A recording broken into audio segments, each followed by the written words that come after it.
اس قرآن کو پہنچانے میں کہ یہ قرآن پر ایمان نہیں لے کر آ رہے ہیں، آپ کی رسالت کو نہیں مان رہے ہیں، توحید کی طرف نہیں آ رہے ہیں، اس غم میں کیا آپ اپنے آپ کو کھو دیں گے، اپنی جان کو کھو دیں گے؟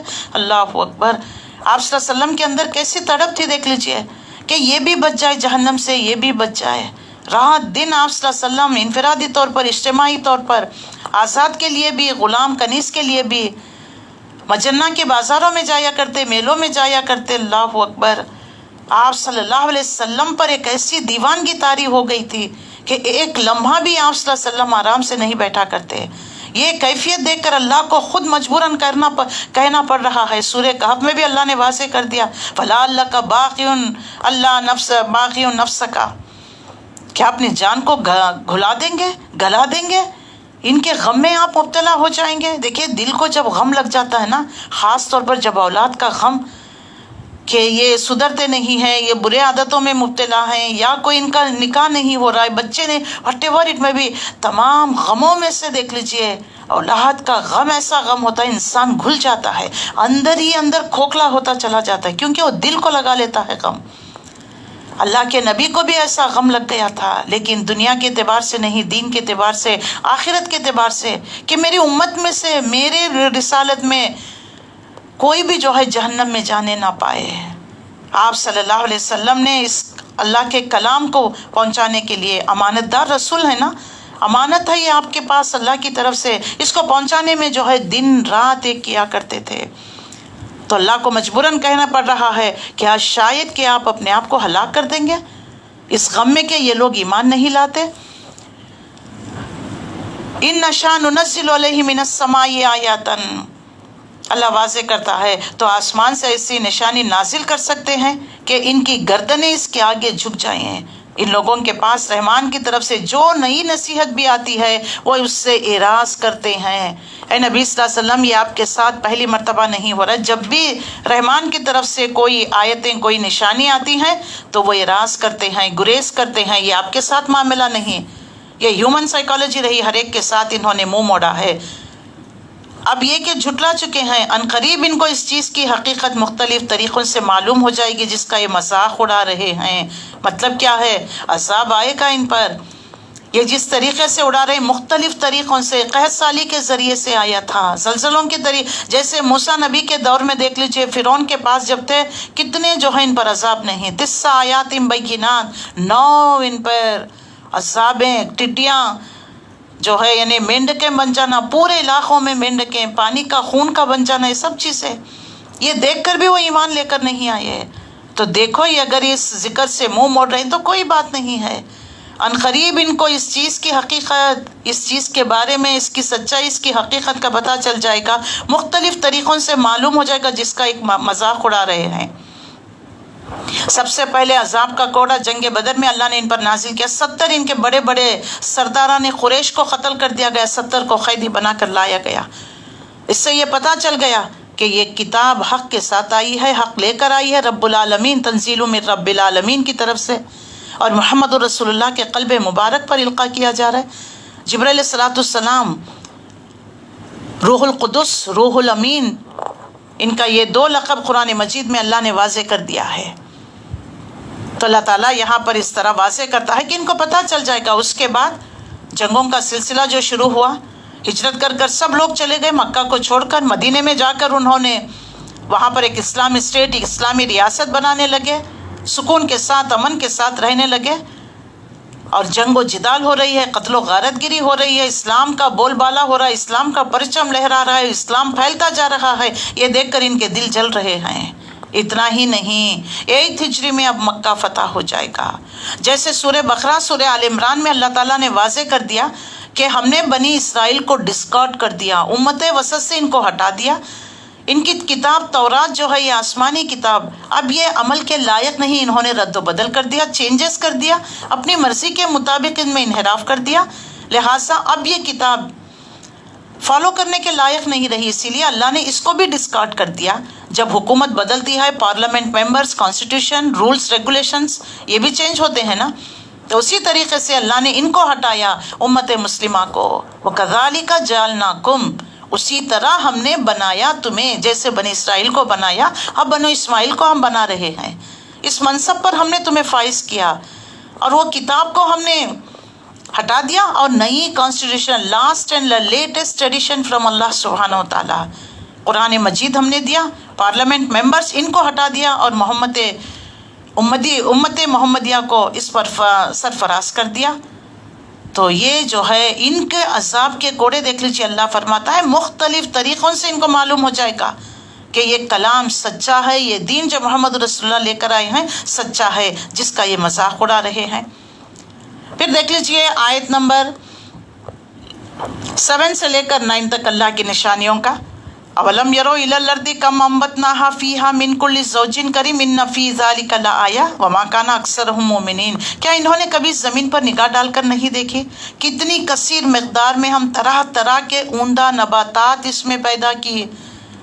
غور کریے، غلہ، اناج، ترکاری، زمین کے گڈھے، کبھی پتے کھاتے ہیں کسی کے، کبھی زمین کے گڈھے کھاتے ہیں، کبھی سٹیم کھاتے ہیں، کبھی پتے کھاتے ہیں، کبھی پھل کھاتے ہیں، کبھی اس کی بیج کھاتے ہیں. سبحان اللہ، تمہارے لیے، تمہاری مویشیوں کے لیے یقیناً اس میں ایک نشانی ہے، مگر ان میں سے اکثر لوگ مانتے نہیں. حقیقت یہ ہے کہ تیرا رب زبردست بھی ہے، رحیم بھی ہے. دیکھو اللہ تمہیں بار بار سمجھا رہا ہے، ان تمام کائنات کو استعمال کرتے ہو، کھاتے پیتے ہو، انجوائے کرتے ہو، پھر بھی اللہ کو نہیں مانتے.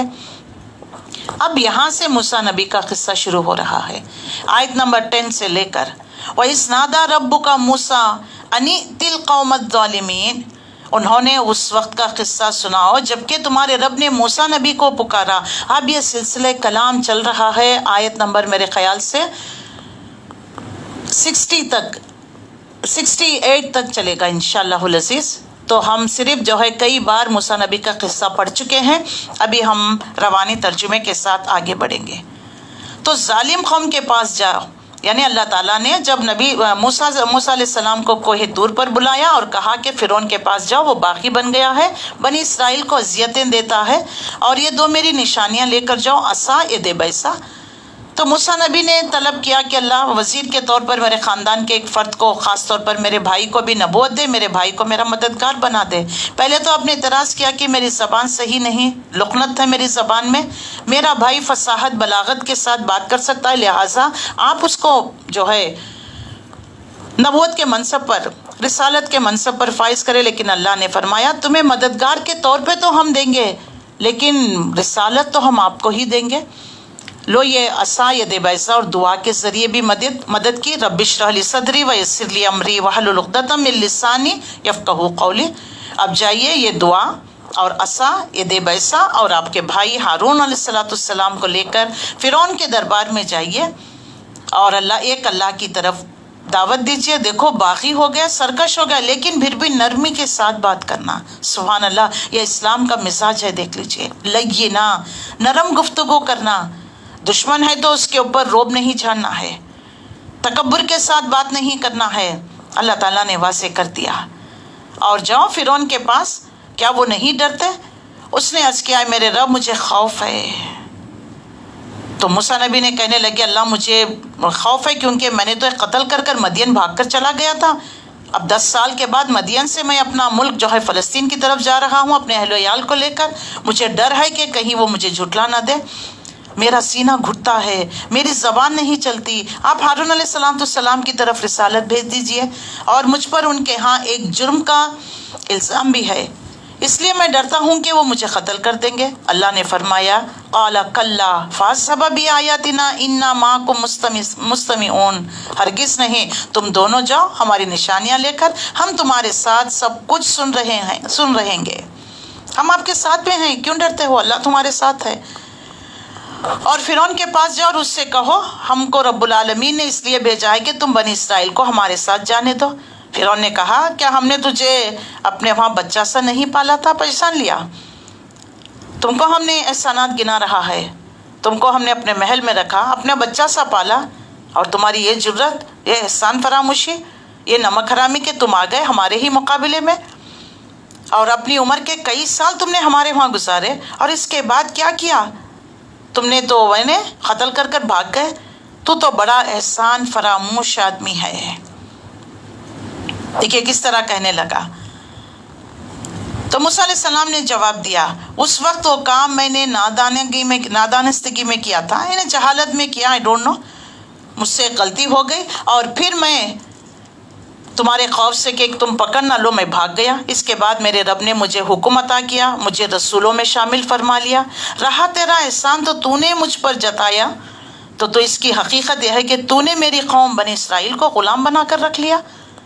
اللہ اکبر۔ دیکھیے میرا تو جرم تھا، میرے ایک جرم کی پاداش میں تو نے میری قوم کو تو پورے کے پورا غلام بنا کر رکھ لیا۔ تو فرعون نے کہا اب یہ رب العالمین کیا ہوتا ہے؟ جب سے آیا ہے موسیٰ تو رب رب رب کہتا ہے، کون ہے یہ رب؟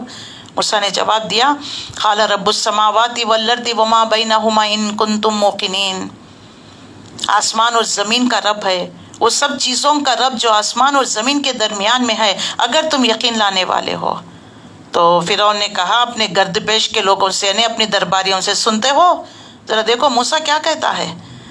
تو موسیٰ علیہ السلام نے کہا قال ربکم ورب آبائکم الاولین، اتنا ہی نہیں کہتا کہ یہ ہمارا رب ہے بلکہ تمہارا بھی ہے، تمہارے باپ دادوں کا رب بھی وہی ہے جو گزر چکے ہیں۔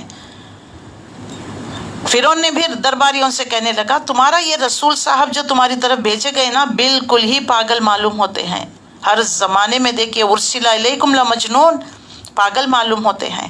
تو موسیٰ علیہ السلام نے دیکھیے وہ کس طرح سی باتیں کرتا ہے۔ موسیٰ علیہ السلام ایک ہی بات کا رٹ لگائے ہوئے ہیں، کچھ جو ہے یعنی اس کے جواب میں کارروائی نہیں کر رہے ہیں کہ وہ جواب دیا تو اس کے جواب میں دے رہے ہیں، بلکہ ایک ہی بات، میرا رب تو بس وہ ہے، میرا رب تو یہ ہے۔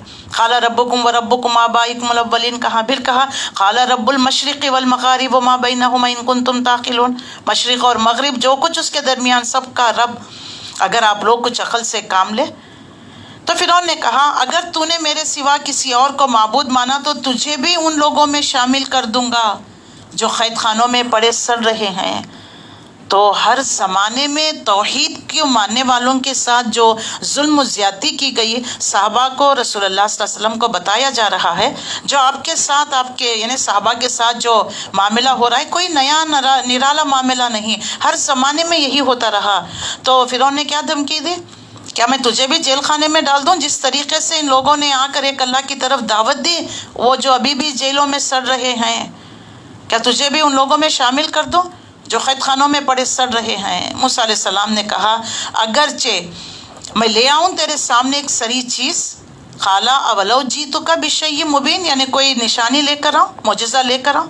قال فاتی بہ ان کنتم من الصادقین، فرعون نے کہا اچھا لے کر آؤ اگر تم سچے ہو۔ فالقى عصاه، تو جیسے کہنا تھا موسیٰ علیہ السلام نے اپنا عصا پھینکا تو ایک ثعبان مبین، سری اژدہا، اتنا بڑا اژدہا بن کر ہلنے لگا۔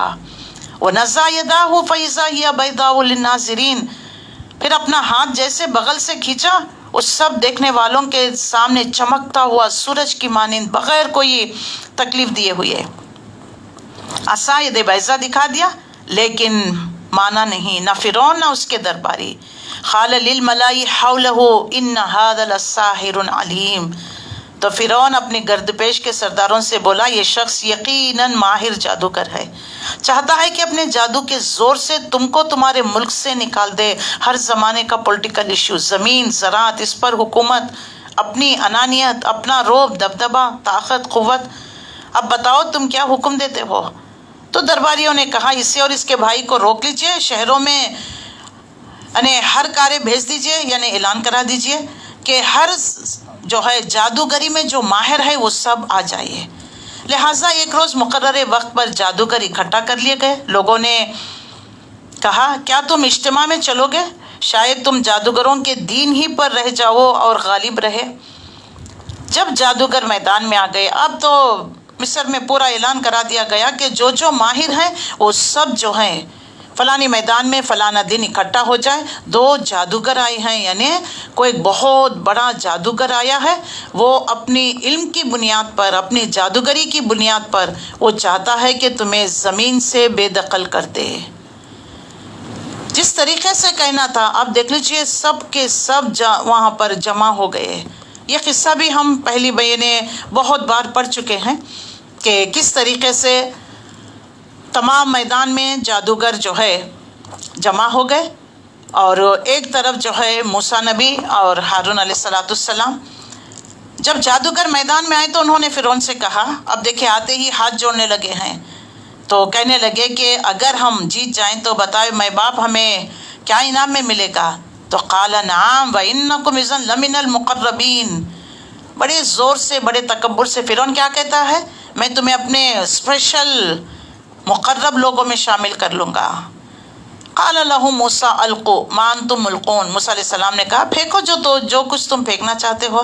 تو انہوں نے، جادوگروں نے فوری اپنی رسیاں، لاٹھیاں پھینک دیے اور کہنے لگے کہ فرعون کا اقبال اور ہم ہی غالب رہیں گے، یعنی نام فرعون کا لے کر پھینکا اور کہنے لگے کہ ہم ہی غالب رہیں گے. فالقا موسیٰ عصاہ.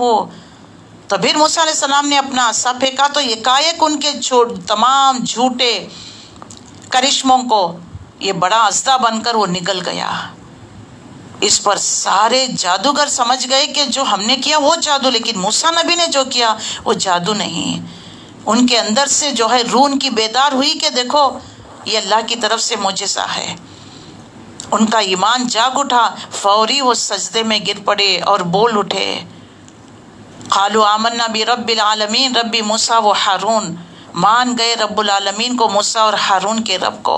اب فرعون آگ بگولا، قال آمنتم لہ قبل ان آذن لکم. یعنی تم نے بغیر میری اجازت کے موسیٰ اور ہارون کے رب پر ایمان لے کر آئے؟ کیا تم موسیٰ کی بات مان گئے قبل اس کے کہ میں تمہیں اجازت دیتا؟ ضرور یہ تمہارا بڑا ہے جس نے تمہیں جادو سکھایا ہوگا. تم سب ملے جلے ہوں گے، یہ تمہارا سردار ہوگا، تمہارا گرو ہوگا، یہ تمہارے پاس آیا ہے، یہ سب تمہاری ملی بھگت ہے. یعنی دین پر اپنانے کے لیے بھی کسی کی اجازت چاہیے.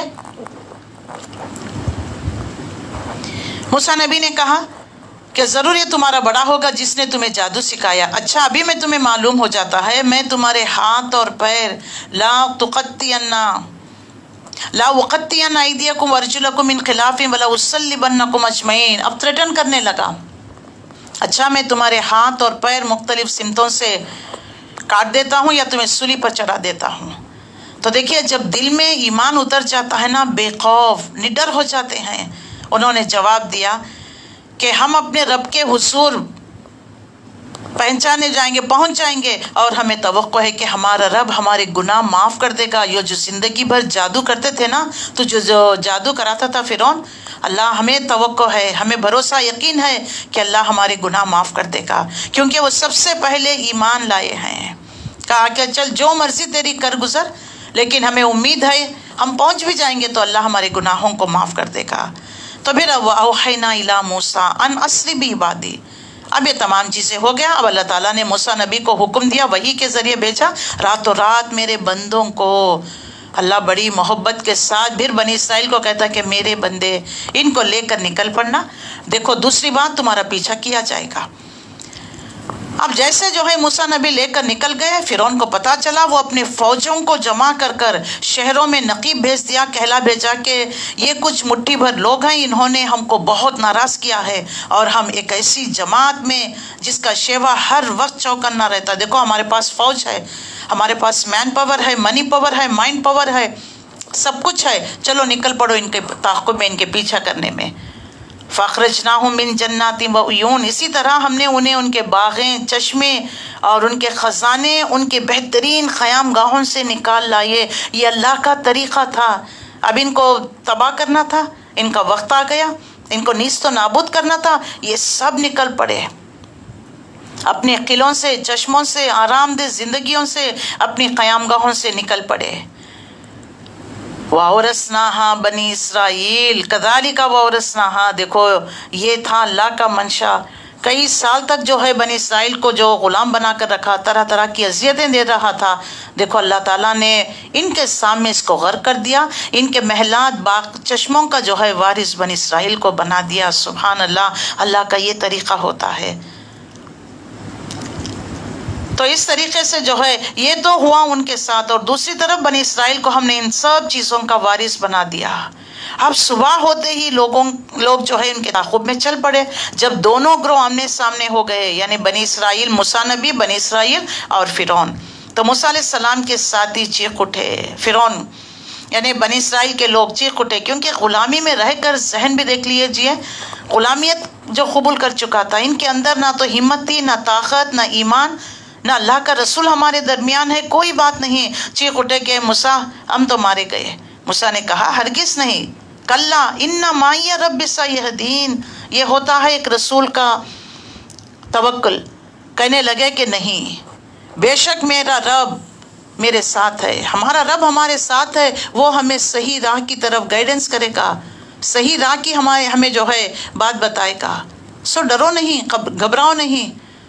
موسیٰ نبی نے ان کو تسلی دی، لیکن انہوں نے جو ہے بزدلی کے سبب کہنے لگے کہ موسیٰ تم نے تو ہمیں مروا دیا، آگے دیکھے تو سمندر، پیچھے فرعون کا لاؤ لشکر، میرے ساتھ میرا رب ہے، وہ ضرور میری رہنمائی فرمائے گا۔ تو اللہ نے موسیٰ نبی کو وحی کی کہ فانقلق فکان کل فرق کالطود العظیم فاوحینا، ہم نے وحی کی الی موسیٰ، موسیٰ کی طرف، ان اضرب بعصاک البحر، اے موسیٰ یہ جو عصا ہے نا، اس کو زمین، اس پر سمندر پر دے ماری ہے، ایک سمندر پھٹ گیا، اس کا ہر ٹکڑا ایک عظیم الشان پہاڑ کی طرح ہو گیا۔ اس جگہ ہم دوسرے گروہ کو بھی قریب لے کر آ گئے، یعنی یہ سب کچھ جو موسیٰ اور اس کے، یعنی موسیٰ اور بنی اسرائیل تو نکل گئے، دونوں طرف پانی جو ہوتا ہے پہاڑ کی طرف رک گیا، اور یہ منظر جو دیکھ رہا تھا فرعون، اس کا لاؤ لشکر، یہ سب پار تو ہو گئے، وہ موسیٰ ومن معہ اجمعین، ان سب لوگوں کو جو اس کے ساتھ تھے ہم نے بچا لیا، دوسروں کو ہم نے ثم اغرقنا الآخرین، دوسرا گروہ تھا فرعون اور اس کے لاؤ لشکر کو ہم نے غرق کر دیا۔ ان فی ذلک لآیہ، اس میں ایک نشانی ہے، مگر ان لوگوں میں سے اکثر ماننے والے نہیں ہیں، اور حقیقت یہ ہے تمہارا رب زبردست بھی ہے اور رحیم بھی ہے۔ اب اس کے بعد دیکھ لیجئے آیت نمبر 69 سے اللہ تعالیٰ نے جو ہے واضح کر دیا کہ کس طریقے سے موسیٰ علیہ السلام، یہ قصہ ہونے کے بعد اللہ واضح کرتا ہے کہ ابراہیم علیہ السلام کا قصہ اللہ بیان کر رہا ہے کہ ہم نے ابراہیم علیہ السلام وَاتْلُ عَلَيْهِمْ نَبَأَ ابراہیم، آیت نمبر 69 سے انہیں ابراہیم کا قصہ سناؤ، جبکہ ان کے باپ اور ان کی قوم سے پوچھا جاتا تھا، یعنی کانسیپٹ آف پروفیٹہڈ دیکھ لیجیے، ہر زمانے میں قوموں نے کس طریقے سے انبیاؤں کو، رسولوں کو جھٹلا دیا، اور رسولوں نے کیسے صبر اور استقامت کے ساتھ ان چیلنجز کو قبول کر اور پازیٹیوٹی میں جو ہے لوگوں کو سمجھانے کی بات شروع کی، کوئی تھریٹن نہیں، کوئی ڈرایا نہیں، کوئی قوم کو چھوڑ کر نہیں نکلا، یہ طرز سے جو ہے دعوت و تبلیغ ہمیں سکھائی جا رہی ہے۔ تو ابراہیم علیہ السلام کا قصہ، جب انہوں نے اپنے باپ اور قوم سے پوچھا تھا کہ یہ کیا چیزیں ہیں جن کو تم پوچھتے ہیں، انہوں نے جواب دیا کچھ بت ہیں جن کی ہم پوجا کرتے ہیں اور انہی کی ہم سیوا میں لگے رہتے ہیں، پوجا پرستش کرتے ہیں۔ تو ابراہیم علیہ السلام نے پوچھا یہ کیا تمہاری سنتے ہیں جب تم انہیں پکارتے ہو؟ کیا یہ تمہیں نفع یا نقصان پہنچاتے ہیں؟ انہوں نے جواب دیا نہیں، بلکہ ہم نے اپنے باپ دادا کو ایسا ہی کرتے پایا۔ ہیومن سائیکالوجی ہر زمانے میں اسی طرح، ہم نے اپنے باپ دادا کو، آج بھی دیکھ لیجئے یہ رسم و رواج کیوں کرتے ہو تو کیا کہتے ہیں، ہم نے اپنے باپ دادا کو یہی کرتا ہوا پایا۔ یہ جو ہے رجب کے جو ہے کھچڑے کیوں نہ، یہ کنڈے کیوں نہ ہو جائے، اور جو ہے یہ تمام چیزیں، محرم کے سبیل کیوں نہ ہو جائے، یہ کیوں کرتے ہو تو کیا کہتے ہیں، یہی کہتے ہیں کہ ہم نے اپنے باپ دادا کو پایا ہے اسی طرح کرتے ہوئے۔ انہوں نے بھی یہاں پر یہی جواب دیا۔ جب ابراہیم علیہ السلام نے پوچھا یہ نہ تو بولتے ہیں، نہ سنتے ہیں، نہ دیکھتے ہیں، نہ تمہیں رزق دیتے ہیں، نہ نفع نہ نقصان کے مالک، پھر بھی تم ان کی پوجا پرستش، ان کی سیوا میں لگے رہتے ہو، تو کہا کہ یہ ہمارے باپ دادا کو ہم نے ایسا ہی کرتے پایا۔ اس پر ابراہیم علیہ السلام نے کہا کبھی تم نے آنکھیں کھول کر ان چیزوں کو دیکھا بھی جن کی بندگی تم اور تمہارے باپ دادا کرتے چلے آ رہے ہو؟ دیکھیے یعنی ضمیر کو جگانے والا، یعنی اویئرنیس کے جو ہے سوالات کر رہے ہیں، کوئی ان کو جو ہے برا بھلا نہیں کہا، تم تو ہے ہی بدعتی، تم تو بس یہی کرتے ہو، چلو تم تو جہنمی، اب تمہیں تو میں سمجھاؤں گا نہیں، بہت ہو گیا تمہارا، یہ نہیں، دیکھو میں تو بہت بڑے علم حاصل کر آئے ہوں، 17 علوم ہے میرے پاس دلیل ہے، ایسا نہیں، یعنی کہ سوئے ہوئے ضمیروں کو جگانا ہے، اویئرنیس لانا ہے لوگوں میں کہ اچھا یہ تم جو کہتے ہو کہ تمہارے باپ دادا نے ان کے نام کچھ اور رکھ لیے ہیں، کیا تمہارے باپ دادا اور انہوں نے ان کی پوجا پرستش کی ہے جن کی بندگی تم اور تمہارے باپ دادا بجا لاتے تھے؟ میرے تو یہ سب دشمن ہے، ابراہیم علیہ السلام نے کیا کہا؟ میرے تو یہ سب دشمن ہے، میرا تو ایک ہی رب ہے، الا رب العالمین، رب العالمین کے سوا کوئی رب نہیں ہے، اور جس نے مجھے پیدا کیا۔ دیکھیے یہ ہوتا ہے اویئرنیس، یعنی ضمیر کو جگانے والے۔ خلقنی فہو یہدنی، وہ مجھے پیدا کیا پھر وہی میری رہنمائی فرماتا ہے۔ والذی ہوا یطعمنی ویسقنی، وہ مجھے کھلاتا ہے پلاتا ہے۔ وَإِذَا مَرِضْتُ فَهُوَ یشفین، جب میں بیمار ہو جاتا ہوں وہی شفا دیتا ہے۔ والذی یمیتنی ثم یحیینی، پھر دوبارہ مجھے زندگی بخشے گا، موت وہی دے گا پھر دوبارہ زندگی وہی۔ یہ ہے رب کا ڈیفینیشن۔ بتاؤ تمہارے معبود، یہ کفار مشرکین کو سمجھانا، لات منات عزا ہبل دیوی دیوتاؤں کو 360 بت جو کعبۃ اللہ کے گھر میں بٹھائے بیٹھے ہوئے ہو، دیکھو یہی تم ابراہیم علیہ السلام کو مانتے ہو، اور جو ہے اسماعیل علیہ السلام کو جنہوں نے باپ بیٹے نے اس کعبۃ اللہ کو انہوں نے تعمیر کیا، تم اس کے بارے میں جانتے ہو۔ تو دیکھو ابراہیم علیہ السلام نے کیسے اپنی قوم سے کہا، اللہ کا تعارف کیسے کرایا، وہ مجھے پیدا کیا وہی میری رہنمائی کرے گا، مجھے کھلاتا ہے پلاتا ہے، میں جب بیمار ہوتا ہوں تو شفا دیتا ہے، وہ موت دیتا ہے پھر دوبارہ زندہ کرتا ہے۔ یہ جو تمام کام میرا رب کرتا ہے، کیا یہ معبود کرتے ہیں جو گنگے اندھے بہرے ہیں، نہ سنتے ہیں، نہ نفع نہ نقصان؟ دیکھیے ضمیروں کو جگانا، اویئرنیس لے کر آنا۔ اور والذی اطمع ان یغفر لی خطیئتی یوم الدین، اور میں امید رکھتا ہوں کہ قیامت کے دن وہ میری خطا معاف کر دے گا۔ رب حب لی حکما، اور اس کے بعد ابراہیم علیہ السلام نے دعا کی، اے میرے رب مجھے حکم عطا فرما۔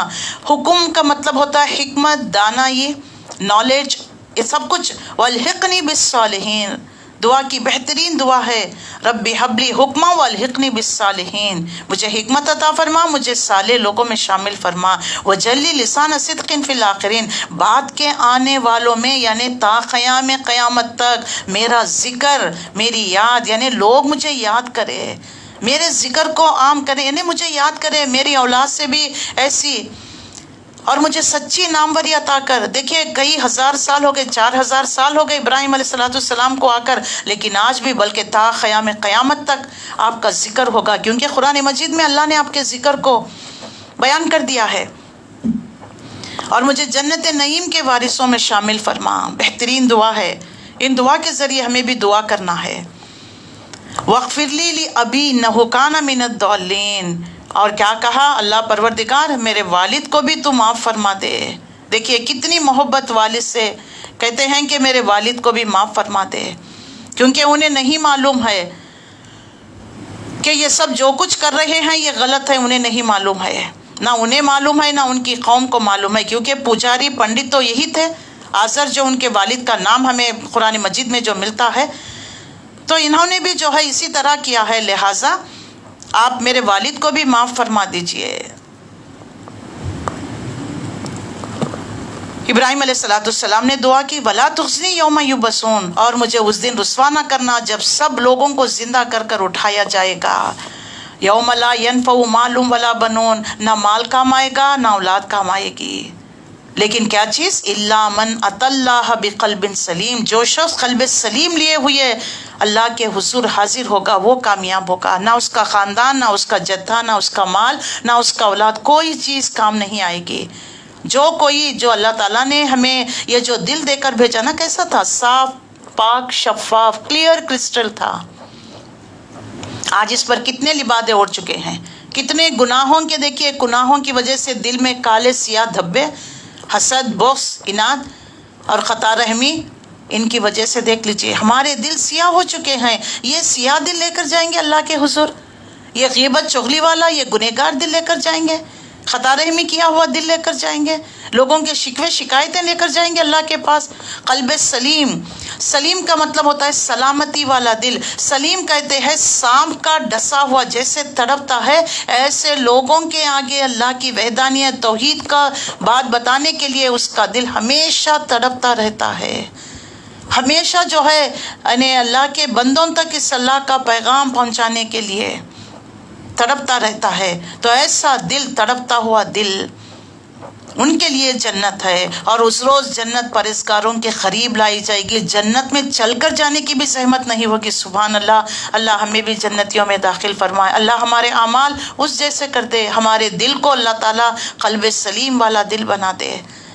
وَأُزْلِفَتِ الْجَنَّةُ لِلْمُتَّقِينَ وَبُرِّزَتِ الْجَحِيمُ لِلْغَاوِينَ، اس روز جنت پرہیزگاروں کے قریب لائی جائے گی، دوزخ بہکے ہوئے لوگوں کے سامنے کھول دی جائے گی، اور ان سے پوچھا جائے گا اب کہاں ہیں وہ جن کو تم خدا کو چھوڑ کر عبادت کیا کرتے تھے؟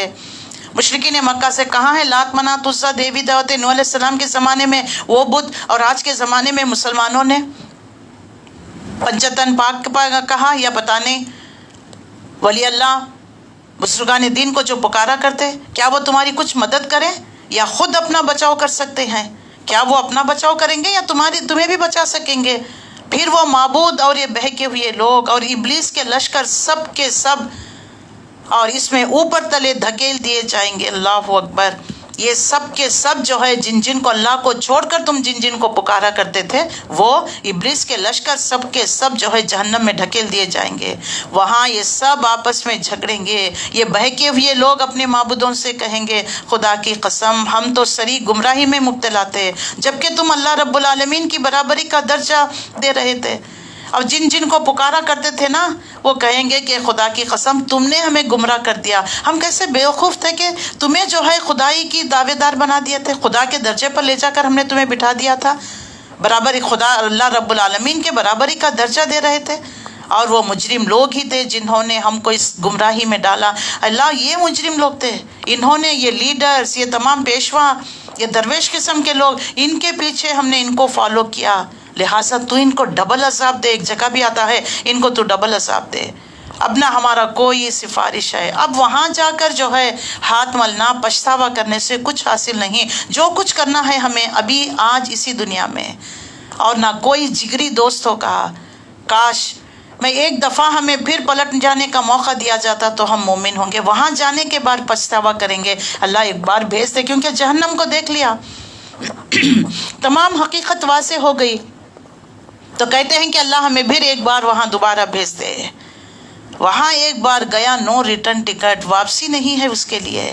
ان فی ذالک لآیات، دیکھو اس میں ایک نشانی ہے تمہارے لیے، وما اکثرهم مومنین، لیکن اکثر ایمان لانے والے نہیں ہے۔ وان ربک لہو العزیز الرحیم، حقیقت ہے تمہارا رب زبردست بھی ہے، رحیم ہے۔ اب اس کے بعد 105 سے دیکھ لیجئے، کذبت نوح، اور نوح علیہ السلام کا قصہ بیان کیا جا رہا ہے۔ نوح علیہ السلام کی قوم، کذبت قوم نوح للمرسلین اذ قال لهم اخوهم نوح الا تتقون، نوح علیہ السلام کی قوم نے رسولوں کو جھٹلا دیا۔ یاد کرو جب ان کے بھائی نوح علیہ السلام نے ان سے کہا کیا تم ڈرتے نہیں ہو، میں تمہاری طرف ایک امانت دار رسول بنا کر بھیجا گیا ہوں، انی لکم رسول مبین فاتقوا اللہ واطیعون وما اسلکم علیہ من اجر ان اجری الا علی رب العالمین فاتقوا اللہ واطیعون۔ نوح علیہ السلام کا میسج کیا تھا؟ ہر نبی کا میسج یہی رہا، اللہ سے ڈرو، میری اطاعت کرو، میں اس کام پر تم سے کسی طرح کا اجر کا طالب نہیں ہوں، میرا اجر تو اللہ رب العالمین کے ذمے ہے، تم اللہ سے ڈرو اور میری اطاعت کرو، میں تمہیں سیدھی راہ بتاؤں گا اللہ تک پہنچنے کا۔ اللہ کے نبی نے بھی کیا فرمایا؟ قل ان کنتم تحبون اللہ، سورہ آل عمران 33، فاتبعونی یحببکم اللہ ویغفر لکم ذنوبکم واللہ غفور الرحیم، آؤ میں تمہیں اللہ سے واقعی محبت کرتے ہو نا تو آؤ میری اطاعت کرو، follow me, follow the footsteps of me, کہ میں تمہیں بتاؤں گا کہ اللہ سے محبت کیسے کی جاتی ہے، اللہ تک پہنچنے کا طریقہ سلیقہ میں بتاؤں گا۔ تو قوم نے جواب دیا کیا ہم تجھے مان لیں، حالانکہ تیری پیروی تو ذلیل قسم کے رذیل ترین لوگ، یعنی کم لو کاسٹ والے غریب غربا ہی تیرے لوگ جو ہیں انہوں نے اختیار کی ہے۔ تو نوح علیہ السلام نے کہا میں کیا جانوں کہ ان کے عمل کیسے ہیں، ان کا حساب تو میرے رب کے ذمے ہے، کاش تم کچھ شعور سے کام لو۔ دیکھیے اللہ کے نزدیک کوئی امیر نہیں، کوئی غریب نہیں، ان اکرمکم عند اللہ اتقاکم، اللہ کے نزدیک کامیاب وہ ہے، حضرت بلال کامیاب رہے، حضرت زنیرہ کامیاب، حضرت سمیہ شہادت کی موت، حضرت عمار، حضرت یاسر، حالانکہ یہ پچھلے طبقے کے ہیں، یعنی غریب غربا ہیں، مزدور کرنے والے لوگ ہیں، غلام ہیں، لیکن انہوں نے اسلام کو قبول کیا، سابقون الاولون، سب سے پہلے انہوں نے دعوت کو قبول کر لیا، رسول اللہ صلی اللہ علیہ وسلم نے جیسے پیش کرنا تھا۔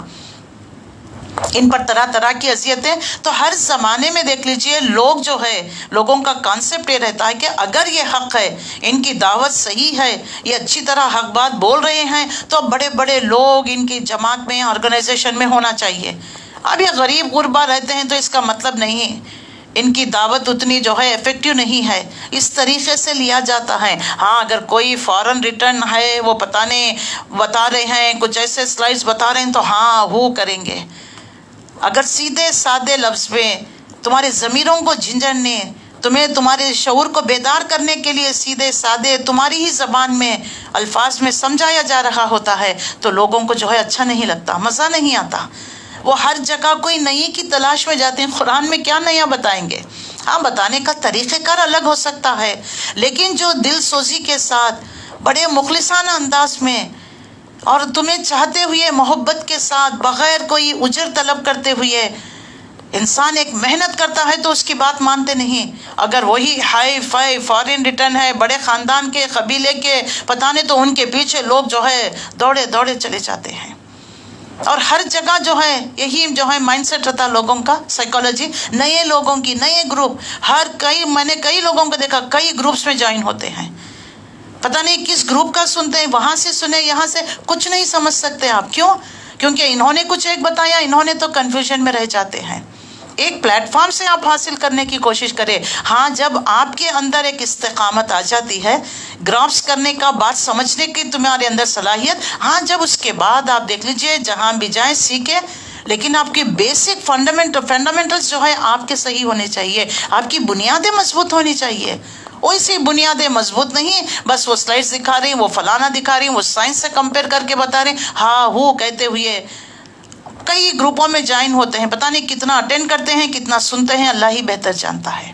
کہ بتانے کے لیے کہ دیکھو ہم بھی ان گروپ میں ہیں، ان کے ساتھ ہیں، یہ بڑے لوگ ہیں، یہ فلانے لوگ ہیں، ان کے ساتھ ہم بھی جڑے ہوئے ہیں.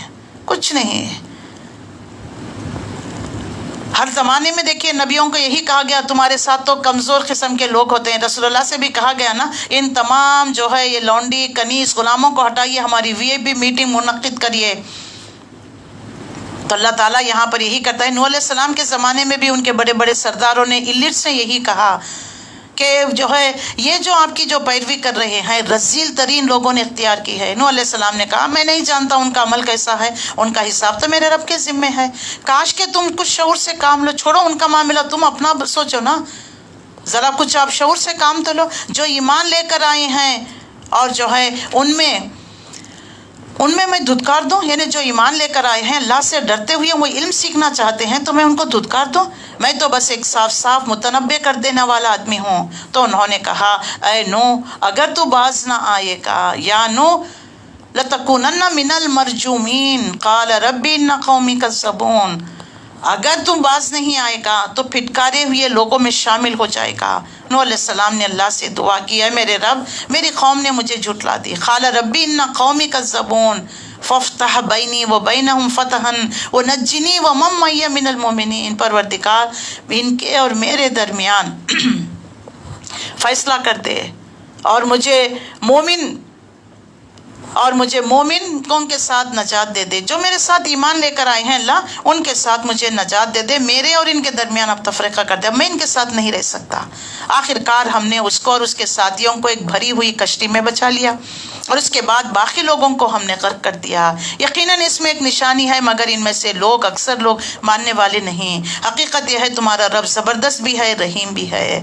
اس کے بعد 143 میں اللہ تعالیٰ نے جو ہے قوم عاد کا ذکر کیا ہے. قوم عاد ہود علیہ السلام، کذبت عاد المرسلین اذ قال لهم اخوهم ہود الا تتقون انی لکم رسول امین فاتقوا اللہ. سیم وہی میسج کنوے کیا. عاد نے رسولوں کو، قوم عاد نے رسولوں کو جھٹلایا. یاد کرو جب ان کے بھائی ہود علیہ السلام نے ان سے کہا کیا تم ڈرتے نہیں، میں تمہارے لیے امانت دار رسول ہوں اور لہٰذا تم اللہ سے ڈرو، میری اطاعت کرو، اس کام پر میں تجھ سے کوئی اجر طلب نہیں کرتا، میرا تو اجر رب العالمین کے ذمے. یہ تمہارا کیا حال ہے کہ ہر اونچے مقام پر لا حاصل ایک یادگار عمارت بنا ڈالتے ہو، کہ اونچے اونچے محل بنا کر وہاں پر اونچی یادگار تاکہ سب لوگوں کو اٹریکشن کے لیے. تو دیکھیے ہود علیہ السلام نے بھی اپنی قوم کو یہی کہا اور بڑے بڑے جو ہے یعنی پہاڑوں کو تراش کر بڑے بڑے محلات تعمیر کیا کرتے تھے، گویا کہ اس میں ہمیشہ رہنا ہے، پرماننٹ ریسیڈنٹ ہے۔ وہ جب کسی پر ہاتھ ڈالتے، بتشتم جبارین بن کر قوموں کو لوٹا کرتے تھے۔ بس تم لوگ اللہ سے ڈرو، میری اطاعت کرو، فاتقوا اللہ واطیعون واتقوا الذی امدکم، ڈرو اس چیز سے اور جس نے تمہیں دیا گیا ہے، جو تم جانتے ہو، جو تمہیں جانور دیے۔ دیکھو تو اللہ نے تم پر کیا کیا احسانات نہیں کیے، تمہیں جانور دیے، اولاد دیے، باغ دیے، چشمے دیے، مجھے تمہارے حق میں ایک بڑے دن کے عذاب کا ڈر ہے۔ تو قوم نے جواب دیا، تم نصیحت کرو یا نہ کرو، ہمارے لیے سب یکساں ہیں۔ خود علیہ السلام کو انہوں نے جواب دیا، یہ باتیں تو یوں ہی ہوتی چلی آ رہی ہیں اور ہم عذاب میں مبتلا ہونے والے نہیں۔ آخرکار انہوں نے اسے جھٹلا دیا اور ہم نے ان کو ہلاک کر دیا۔ دیکھیے اللہ تعالیٰ اتنی بڑی بڑی تہذیبیں قوموں کا ذکر کر رہا ہے۔ مشرکین مکہ کو سمجھنا، تم تو ٹرائبس کی شکل میں رہتے ہو، دیکھو اتنے بڑے بڑے قوموں کو ہم نے کیسے تباہ و تاراج کر دیا۔ 141 سے 152 قوم سمود، صالح علیہ السلام آئے، اللہ ان کا ذکر کرتا ہے۔ تو انہوں نے نصیحت حاصل نہیں کہ ہمارے لیے یکساں ہیں، تم مانو یا نہ مانو، یہ باتیں تو یوں ہی چلی آ رہی ہے، ہم عذاب میں مبتلا ہونے والے نہیں۔ آخرکار انہوں نے خود علیہ السلام کو جھٹلا دیا، ہم نے ان کو ہلاک کر دیا۔ یقیناً اس میں ایک نشانی ہے لیکن اکثر لوگ ماننے والے نہیں ہیں۔ در حقیقت یہ ہے تمہارا رب زبردست بھی ہے اور رحیم بھی ہے۔ کذبت ثمود المرسلین 141 سے لے کر۔ سمود نے رسولوں کو جھٹلایا، یاد کرو جب ان کے بھائی صالح علیہ السلام نے ان سے کہا، کیا تم ڈرتے نہیں، میں تمہارے لیے امانت دار رسول ہوں، میں تمہیں اللہ سے ڈراتا ہوں، میری اطاعت کرو، اس کام پر میں تم سے کوئی اجر طلب نہیں کرتا، میرا اجر تو اللہ رب العالمین کے ذمے ہے۔ کیا تم ان سب چیزوں کے درمیان جو یہاں ہے بس یوں ہی اطمینان سے رہنے والے ہو، رہ دیے جائیں گے؟ تم سمجھ رہے ہو کہ یہی رہو گے؟ بڑے بڑے پہاڑوں کو تراش کر جو ہے یہ بڑے بڑے جو ہے محلات تعمیر کیا کرتے تھے، اور باغات، چشمے، کھیتی، نغلستان، اللہ نے بہت ساری نعمتوں سے نوازا، اور تم پہاڑ کو کھود کھود کر فخریانہ طور پر عمارتیں بنایا کرتے ہیں۔ فاتقوا اللہ واطیعون، دیکھو یہ سب کچھ اللہ کے حکم کے ایک جھڑکی کیا ہوگی، اللہ کا حکم کیا ہوگا، سب تر و تاج ہو جائیں گے، انہیں سب برباد ہو جائیں گے۔ اور بے لگام لوگوں کی اطاعت نہ کرو جو زمین میں فساد برپا کرتے ہیں، کوئی اصلاح نہیں کرتے۔ دیکھیے ہر نبی کا میسج یہی رہا۔ تو قوم نے جواب دیا، قالوا انما انت من المسخرین، ہم تو تمہیں سمجھتے ہیں کہ محض تم ایک سحر زدہ آدمی ہو۔ ما انت الا بشر، تم ہم جیسے ایک انسان ہو، تمہیں کون سے سرخاب کے پر لگے ہوئے ہیں، اس کے سوا کچھ نہیں، لا کوئی نشانی اگر تم سچے ہو۔ فاتی بآیت ان کنتم من الصادقین، صالح علیہ السلام نے کہا، قال هذه ناقۃ لها شرب ولکم شرب یوم معلوم، یہ اونٹنی ہے، ایک دن اس کے پینے کا، پانی کا دن ہوگا، ایک دن تم سب کے پانی لینے کا، اس کو ہرگز نہ چھونا۔ دیکھو ولا تمسوها بسوء، دیکھو اس کو ہرگز نہ چھونا ورنہ ایک بڑے دن کا عذاب تم کو آ لے گا۔ معجزات طلب کرتے تھے نا اللہ، دیکھ لیجئے نبی صلی اللہ علیہ وسلم کو ان حقیقت کے ذریعے، ان واقعات کے ذریعے، نبی دیکھو قوم سمود نے بھی تو معجزہ طلب کیا نا، دیکھتے ہی دیکھتے ہم نے ایک اونٹنی کو برآمد کیا، لیکن چند دنوں کے بعد کیا کیا انہوں نے، ایک شقی، ایک بدبخت اٹھا، اس نے اونٹنی کے ٹانگیں کاٹ دیا۔ فاصبحوا نادمین، آخرکار وہ جو ہے پیچھے رہ گئے۔ فدمدم علیہم ربہم بذنبہم فسواہا ولا یخاف عقباہا، تو جیسے جو ہے اونٹنی کو ہاتھ لگایا، مار ڈالا، فاخذہم العذاب، اللہ کا عذاب ان پر آ گیا۔ ان فی ذلک لآیہ وما کان اکثرہم مؤمنین، ہر واقعے کے بعد یہ کمنٹ ہے، دیکھ لیجئے یہ آیت ہے، دیکھو اس میں نشانی ہے لیکن اکثر لوگ ایمان لے کر نہیں آتے۔ اور حقیقت یہ ہے تمہارا رب زبردست بھی ہے، لہو العزیز الرحیم، دیکھو رحیم بھی ہے۔ اس کے بعد لوط علیہ السلام کا قصہ 160 سے لے کر 167۔ کذبت قوم لوط المرسلون اذ قال لهم اخوهم لوط الا تتقون انی لکم رسول امین فاتقوا اللہ واطیعون وما اسلکم علیہ من اجر ان اجری الا علی رب العالمین اتاتون الذکران من العالمین وتذرون ما خلق لکم ربکم من ازواجکم بل انتم قوم عادون۔ لوط علیہ السلام کی قوم نے رسولوں کو جھٹلا دیا. یاد کرو جب ان کے بھائی لوط علیہ السلام نے ان سے کہا کیا تم ڈرتے نہیں, میں تمہارے لیے ایک امانت دار رسول ہوں, لہٰذا تم اللہ سے ڈرو, میری اطاعت کرو, میں اس کام پر تم سے کوئی اجر طلب نہیں کرتا, میرا اجر تو اللہ رب العالمین کے ذمے. کیا تم دنیا کی مخلوق میں سے مردوں کے پاس جاتے ہو, تمہاری بیویوں میں تمہارے رب نے تمہارے لیے جو کچھ پیدا کیا ہے اسے چھوڑ دیتے ہو, بلکہ تم لوگ حد سے گزرے ہوئے لوگ ہو. تو قالوا لئن لم تنتہی یا لوط لتکونن من المخرجین.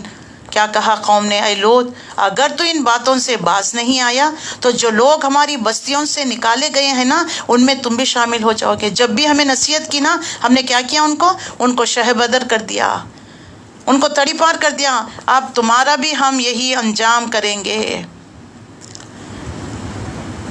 تو قوم نے ان کو جھٹلا دیا. تو یہاں پر ان کی قوم نے ان کو جھٹلا دیا. اس نے کہا تمہارے کرتوتوں پر جو لوگ جو ہے گڑ رہے ہیں ان میں سے شامل, یعنی جن لوگوں کو ہم نے نکال دیا ان میں تم بھی شامل ہو جاؤ گے. تو لوط علیہ السلام نے دعا کی, رب نجنی و اہلی مما یعملون, پروردگار مجھے اور میرے اہل عیال کو ان بد کرداروں سے نجات دی. فنجیناہ, ہم نے نجات دی اسے, و اہلہ اجمعین, اور ان کے تمام جو ان کے اوپر ایمان لے کر آئے تھے. آخر کار ہم نے ان کے سب اہل و عیال کو بچا لیا, یعنی جو ایمان لے کر آئے تھے. لوط علیہ السلام کی بیوی ایمان نہیں لائی تھی, ایک بوڑھیا جو پیچھے رہ جانے والیوں میں سے تھی, الا جوسن فی الغابرین, جو پیچھے رہنے والوں میں سے تھی. ثم دمرنا الاخرین, پھر باقی مانند لوگوں کو ہم نے تباہ کر دیا. وامطرنا علیہم مطرا, ہم نے پتھروں کی بارش برسائی اور جو ڈرائے جانے والوں پر نازل ہوئی. ان فی ذلک لآیہ وما کان اکثرہم مومنین, یقیناً اس میں ایک نشانی ہے لیکن اکثر لوگ ماننے والے نہیں. در حقیقت تمہارا رب زبردست بھی ہے رحیم بھی ہے. اس کے بعد آیت نمبر 176 میں 76 سے دیکھ لیجئے, کذب اصحاب الایکۃ المرسلین, اصحاب ایکل نے رسولوں کو جھٹلایا. یاد کرو جب کہ شعیب علیہ السلام نے ان سے کہا کیا تم اللہ سے ڈرتے نہیں, میں تمہارے لیے امانت دار رسول ہوں, لہٰذا تم اللہ سے ڈرو, میری اطاعت کرو, میں اس کام پر تم سے کوئی اجر طلب نہیں کرتا, میرا اجر تو رب العالمین کے ذمے ہے. پیمانے ٹھیک بھرو, کسی کو گھاٹا نہ دو, صحیح ترازو سے تولو, لوگوں کو ان چیزوں میں کمی نہ کرو, زمین میں فساد نہ پھیلاؤ. اس ذات کا خوف کرو جس نے تمہیں اور گزشتہ نسلوں کو پیدا کیا. اتنا نصیحت, راستوں پر بیٹھا کرتے تھے, آنے جانے والے قافلوں کو لوٹا کرتے تھے, اور جو ہے اس طریقے کا جو ناپ تول میں کمی بیشی. یہ شعیب علیہ السلام کی قوم, ایک ایک قوم ایک ایک برائی دیکھ لیجیے. اللہ تعالیٰ ان برائیوں کا ذکر, لیکن محمد صلی اللہ علیہ وسلم کی امتیوں میں سب برائیاں اکٹھا ایک وقت جمع کر دیے گئے ہیں. تو ان کی قوم نے جواب دیا, قالوا انما انت من المسحرین وما انت الا بشر مثلنا, تم تو ایک محض سحر زدہ آدمی ہو, تم کچھ نہیں ہم جیسے ایک انسان ہو, اور ہم تمہیں بالکل جھوٹا سمجھتے ہیں. اگر تم سچے ہو تو ہم پر آسمان کا کوئی ٹکڑا گرا دے. شعیب علیہ السلام نے کہا میرا رب جانتا ہے جو کچھ تم کر رہے ہو. انہوں نے اسے جھٹلا دیا. آخر کار چھتری والے دن کا عذاب ان پر آ گیا, وہ بڑی ہی خوفناک دن کا عذاب تھا. ایسا عذاب ان پر آیا, اوپر سے بھی جو ہے اللہ تعالیٰ نے ان پر عذاب نازل کیا, اور قدموں کے نیچے سے بھی, یعنی اس کا مطلب یہ تھا کہ زلزلے نے آگ لیا ان کو. تو اس طریقے سے دیکھ لیجئے,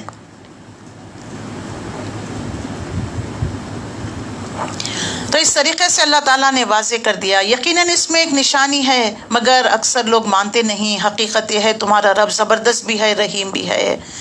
اس کے بعد آیت نمبر 192 میں, یعنی اصحاب نے قوم کے انکار کرنے والوں کے لیے جامع طور پر واضح کر دیا گیا, یہ رب العالمین کی نازل کردہ چیز ہے. وَإِنَّ رَبَّكَ لَهُوَ الْعَزِيزُ الرَّحِيمُ وَإِنَّهُ لَتَنزِيلُ رَبِّ الْعَالَمِينَ. اتنے قصے قوموں کے بیان کر کر یہاں پر واضح کر دیا گیا کہ دیکھو یہ رب العالمین کی طرف سے نازل کردہ کلام ہے, اس لیے اسے لے کر اترتے ہیں. نزل بہ الروح الامین, اسے کون لے کر آ رہا ہے؟ امانت دار فرشتہ روح نے, جبرائیل علیہ السلام یہ لے کر اترے ہوئے ہیں. یہاں پر جو ہے واضح کر دیا گیا ہے تاکہ ان لوگوں کے میں شامل ہو جائیں انہیں متنبع کرنے والے ہیں صاف صاف عربی زبان میں، یعنی قرآن کی فصاحت، بلاغت، اس کی اہمیت کو واضح کر دیا گیا ہے۔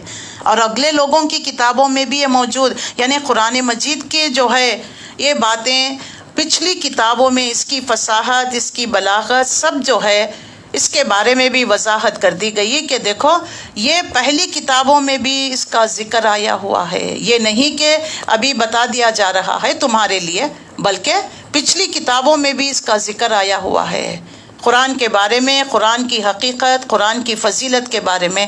تو اللہ تعالیٰ یہاں پر واضح کر رہا ہے قرآن کے بارے میں، وَإِنَّهُ لَفِي زُبُرِ الْأَوَّلِينَ، اگلے لوگوں کی کتابوں میں بھی موجود ہے۔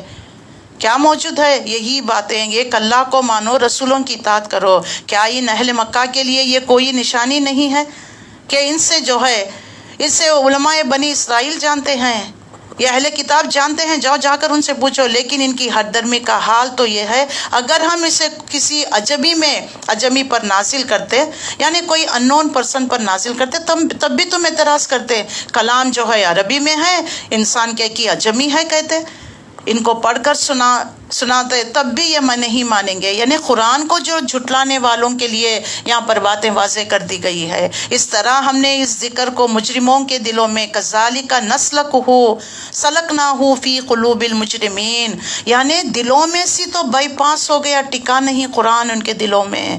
کس کے دل میں ٹکتا ہے؟ مومنوں کے دلوں میں۔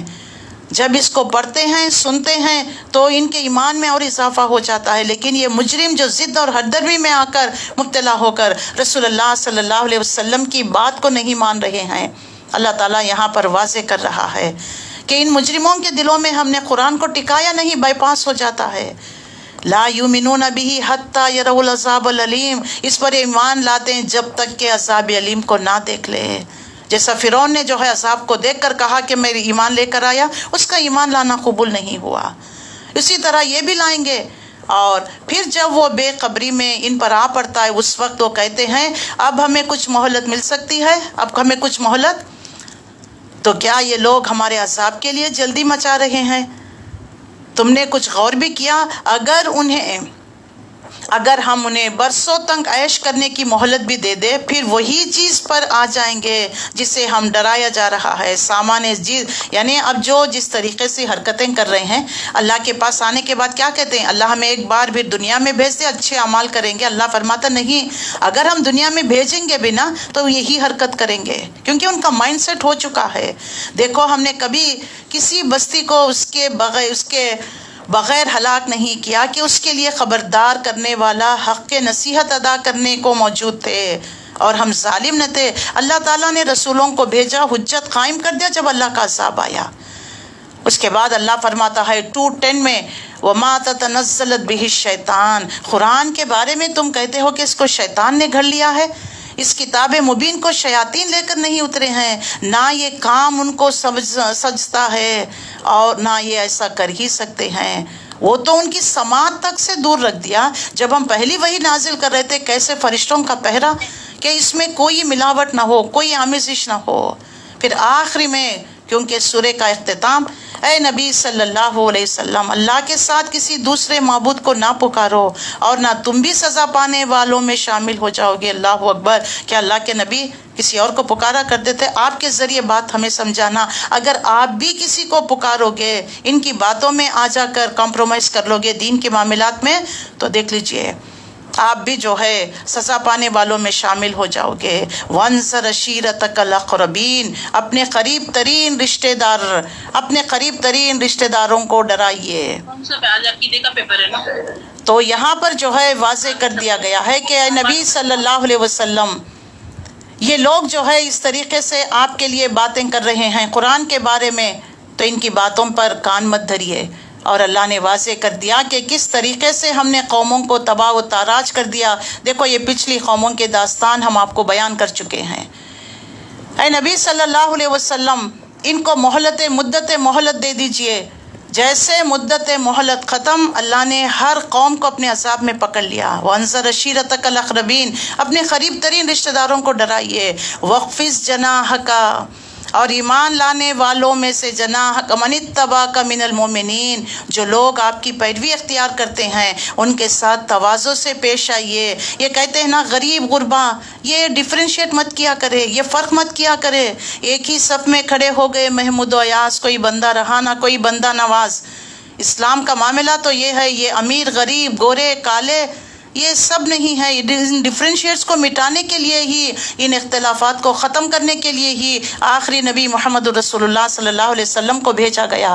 اللہ تعالیٰ واضح کرتا ہے کہ نبی صلی اللہ علیہ وسلم آپ اس طریقے سے ان کو دعوت دے دیجئے۔ یہ کہتے ہیں نا کہ ان سب کو غریب غربا کو ہٹائیے، ہماری وی اے پی میٹنگ منعقد کیے۔ دین کا کام، اللہ کا کام، اللہ جس سے لینا چاہتا ہے وہ غریب ہو یا وہ کالا ہو، اس سے کوئی فرق نہیں پڑتا۔ قلب سلیم ہونا ہے، اس قرآن کو لینے کا حقدار ہونا چاہیے، اللہ نے واضح کر دیا ہے۔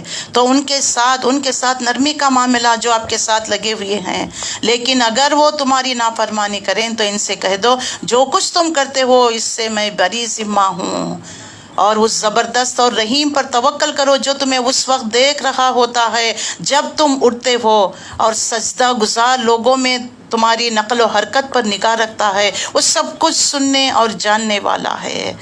تو اللہ تعالیٰ دیکھیے، اللہ از واچنگ یو، جو کچھ تم کر رہے ہو، اچھے لوگ بھی جو کر رہے ہیں سجدہ ریز ہے، اللہ وہ بھی دیکھ رہا ہے، جو برے کام کر رہے ہیں، جو پلاٹنگ کر رہے ہیں، وہ بھی اللہ دیکھ رہا ہے۔ اللہ ایک وقت میں سب کو دیکھتا بھی ہے، اللہ سب کو ایک وقت میں سنتا ہے، سبحان اللہ۔ تو یہاں پر جو ہے دل جوئی کی گئی ہے، صحابہ اکرام رسول اللہ صلی اللہ علیہ وسلم سب کے لیے سورہ اختتام پر آیا ہے الحمدللہ، انہ السمیع العلیم 220 آیت ہے۔ تو یہاں پر اللہ تعالیٰ واضح کرتا ہے، تمام قوموں کا ذکر کرنے کے بعد اہل ایمان کو نصیحت کرتے ہوئے، دل جوئی کرتے ہوئے، اور رسول اللہ صلی اللہ علیہ وسلم کو آپ ان کی باتوں سے آپ کا سینہ بچتا ہے، تکلیف ہوتی ہے، ہمیں پتا ہے، لیکن فاصبر لرب حکمک، اے نبی آپ صبر کریے اپنے رب کی خاطر، اللہ سب کچھ سننے اور جاننے والا ہے۔ هل انبئکم علی من تنزل الشیطان، تم جاننا چاہتے ہو، کہتے ہو کہ یہ شیطان نے نازل کیا یہ کتاب، نعوذ باللہ، یہ شیطان کی طرف سے ہے، جنات آ کر آپ کو پڑھا کر سکھا کر جاتے ہیں؟ نہیں۔ اور آپ کو پتا ہے کہ شیطان کی طرف سے کیا اترتا ہے؟ وہ ہر چیز، وہ ہر جالساز بدکار کرتوت ہوتے ہیں، سنی سنائی باتوں کو جو ہے وہ کان پھونکتے ہیں، اور ان میں سے اکثر جو ہے جھوٹے ہوتے ہیں۔ شاعر کے لیے یہ بات بتا دی گئی، شاعری میں دیکھ لیجئے ہر چیز جھوٹی ہوتی ہے، ایگزیجریشن ہوتا ہے، فکشن ہوتا ہے، حقیقت سے دور ہوتی ہے۔ رہے شعرا تو ان کے پیچھے بہکے ہوئے لوگ چلا کرتے ہیں، کیا تم دیکھتے نہیں ہو کہ وہ ہر وادی میں بھٹکتے ہیں؟ شاعر، اس زمانے میں شاعری کا بہت عروج تھا نا، تو اللہ تعالیٰ فرماتا ہے دیکھو تم شاعروں کو جانتے ہو کیسی اٹھ پٹان قسم کی باتیں اور کس طرح ایگزیجریشن کر وہ بولا کرتے۔ یہ شاعر کہاں رہتے ہیں؟ وادیوں میں بھٹکتے ہیں، ایسی باتیں کہتے ہیں جو کرتے نہیں ہیں۔ اس کے خلاف ان لوگوں کو جو ایمان لائے، جنہوں نے نیک عمل کیا، آمنوا وعملوا الصالحات وذکروا اللہ کثیرا، اللہ کو کثرت سے یاد کرتے ہیں، وانتصروا من بعد ما ظلموا، جب ان پر ظلم کیا گیا تو بدلہ لے لیا، وسیعلم الذین ظلموا ای منقلب ینقلبون، اور ظلم کرنے والوں کو عنقریب معلوم ہو جائے گا وہ کس انجام سے دوچار ہوتے ہیں۔ تو الحمدللہ ہم نے اپنا سورہ شعراء کو مکمل کر لیا ہے۔ تو الحمدللہ ہمارا جو دوسری کلاس شروع ہو رہی ہے، اور یہاں پر قطر سے خواتین کا ایک ونگ ہے جن کی کلاس میں لیا کرتی تھی، بہن سمیہ ہے، ان کا آج کلاس ہے۔ انہوں نے مجھے یعنی ان کا معراج کا کچھ پروگرام ہے، اس میں خلافت کے بارے میں کہنے کے لیے بتایا ہے، تو انشاءاللہ العزیز ان کی کلاس شروع ہو رہی ہے۔